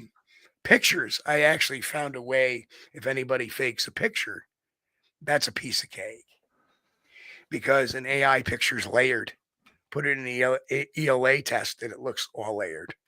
And that's a really easy way to sort out. Can you say that again, Steve? I just missed exactly that. Explain. So any photographs, AI photos. Okay. That's really easy because an AI photo is layered. When they assemble them, they assemble layer by layer by layer by layer. And guess what? The ELA test it's an error level analysis test. So it shows the layers. A real picture will only have one layer to it, but a cobbed up photo will have multiple layers to it, or 2 or 3. That makes sense. So all you have to do is put a picture into the ELA. You can tell if it's CGI or not like that. So we need to, me and you need to we need to catch up, Steve. And yes, I've got I could keep you here for the next 4 days, but I want to catch up with you on a little higher level than we have in the past and see what we can do because, I like the way you think. Yeah. I'm sure you're not always right, but I like the way you think. Yeah, I'm sure. I'm not always right either, but I just try to keep it in logical thought. Yeah. Well, the point is, you definitely think deep about all this stuff. Absolutely. Yeah. You think like a scientist. Yeah. You're a trained investigator, and it's odd. I mean, you can tell when someone's a trained investigator. They got a different approach. And it all starts with, people. And the most important thing I stress to people is somebody comes out with a video or a picture. It's only as good as the story behind it. That's why the Patterson-Gimlin film has stood for as long as that, because the whole story was so well documented, so well witnessed. So, we know the times, dates, places, right? Yeah. You get a video like the Independence Day video. I didn't even need to see the video to say that's because we don't know the who, the what, the when, or even the why. Why were you out there taking a picture? So like I said, picture is only as good as the story behind it. Yeah. So. I really feel that the Patterson footage is really, really, and it continues to hold up under the most intense scrutiny. And we just haven't seen anything like that yet, which would be a dream to get it. It would be a dream. Somebody wrote, if the Patterson film is real, why can't anyone else get what they could? Because it was a perfect storm. It stepped out in the open, I think, to distract from a young one that was stashed somewhere. There was that flood, that they were on horseback. There was a big log pile that the creature was standing behind. Well, here's a little bit. Here's some stats. Here's some ideas, right? And this came out of my book I wrote last year, Psychology of Bigfoot. Cameras today are not meant to capture something in the forests on the fly. Think about the mind, what it goes through. You're sitting there. You don't believe in Bigfoot. And now you see this thing. And now your mind's taking time to figure out, what am I looking at? Oh my God. Let me get my phone. I get my phone out. Now let me power it on. Right? Now let me swipe to get the camera. And it's gone. But even if you do get the camera, guess what that camera is going to focus on? The closest branch, leaf, or anything that's closest to the camera, not on what you actually wanted to focus on. Right. Right. So that's the huge disadvantage we are at today. Whereas the good old days, when you had a point and shoot camera, all you had to do is go, oh my goodness, there's. Yeah, well, they didn't have to turn a button on. It was just spring-loaded. Pull the trigger. So they're purely analog. There's no batteries in it, no I nothing. guarantee if Roger would have had an iPhone in his pocket, they would have got nothing. Right. And don't forget, the horse bucked them. Oh, yeah. Yeah, no, and then guarantee if that would have been an iPhone, there would have been no footage, nothing. Right. And people have a hard time dealing cameras and cell phones are not meant for that kind of, they're meant for, okay, everybody. They're meant for that, right? They're not meant for, nice pictures or setup pictures, but they're not meant for wildlife pictures. Think about it. You can use them as a video camera, but you're using that as, it's already pre-planned. Yeah. Where are the that's why it's very important to have GoPros on you or some kind of action camera going at times. Like rolling. Dash camera. If you got a car, get a dash camera. Yeah. Going into your area, make sure it's recording. No, I blew an opportunity once. I don't even want to talk about it. So yeah, if you're a researcher guy, get a dash cam and just make sure it's rolling everywhere you go, because that's when it'll get you. It'll cross right in front of your hood. You'll miss it. You will miss it. All right. We gotta. Oh my God, it's so late. Where can they get your book? Is it available on Amazon? Absolutely. Just Google my name. Do you want to hold it? There it is. Yep. We got. Last year's book was this one, just to remind everybody. Psychology of Bigfoot. That's a great. Yeah. That's gonna tell you all about the psychology of things like cognitive. Then we have this one, which is the big 405-page book. This one just came out last week, and that's just a my guide to Bigfoot investigations. Not the thickest book in the world, but you're going to find a lot of interesting stuff, including charts on casting rates and stuff. Thanks, Mike. Cure rates. And then coming out on April 15th is my next book on primate behavior in comparison to Sasquatch behavior. What would Sasquatch do to part 2, which will be out on April 15th. Well, geez, you're going to have enough books so you'll be able to make a living. Yeah, I wish. That's crazy. Yeah, now that has brought my total books to 7 books written. There you go. 7 books. Okay. Do you have a website that people can actually go to and find all your books? SquatchDetective.com. Okay. All right. Yep. SquatchDetective.com. Thank you. And not only there, but we have Squatch D University there that has a lot of information and resources for people that want to get deeper into the mystery. We have an archive section. But really working big. Like we have a known sound library of different animals, fox, bobcat. So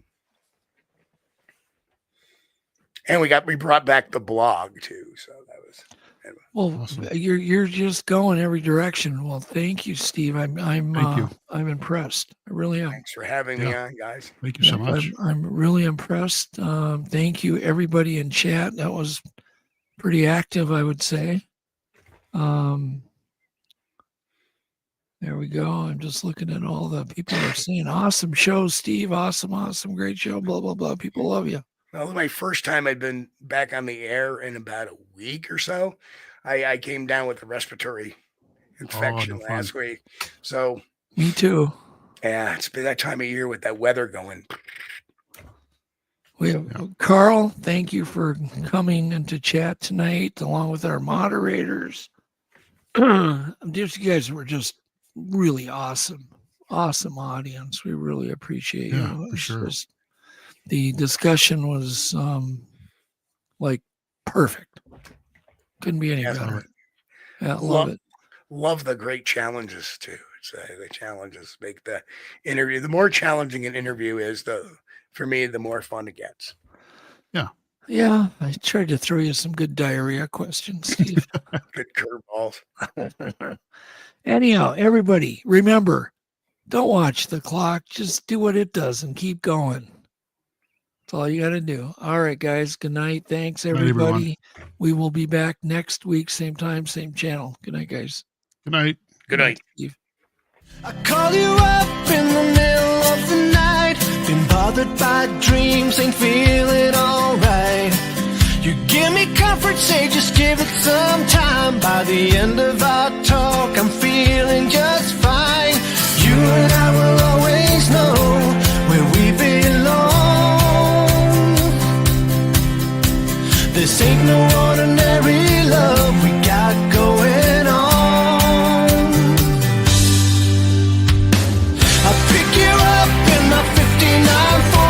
We head on down the road until we get bored. Just you and me and the sun and the wind. If the rain should start falling, we'll head on home again. Everybody else can see where we belong. Oh, ain't no ordinary love we got going on. At the end of the world, together forever is one, and I'll wait.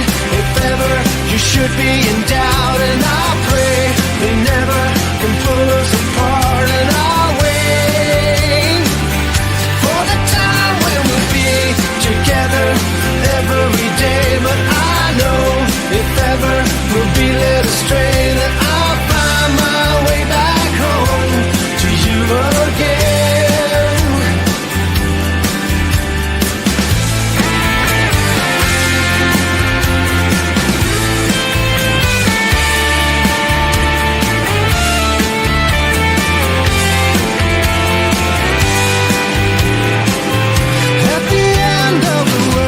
Together forever is one, and I'll wait. If ever you should be in doubt, and I pray they never can pull us apart, and I'll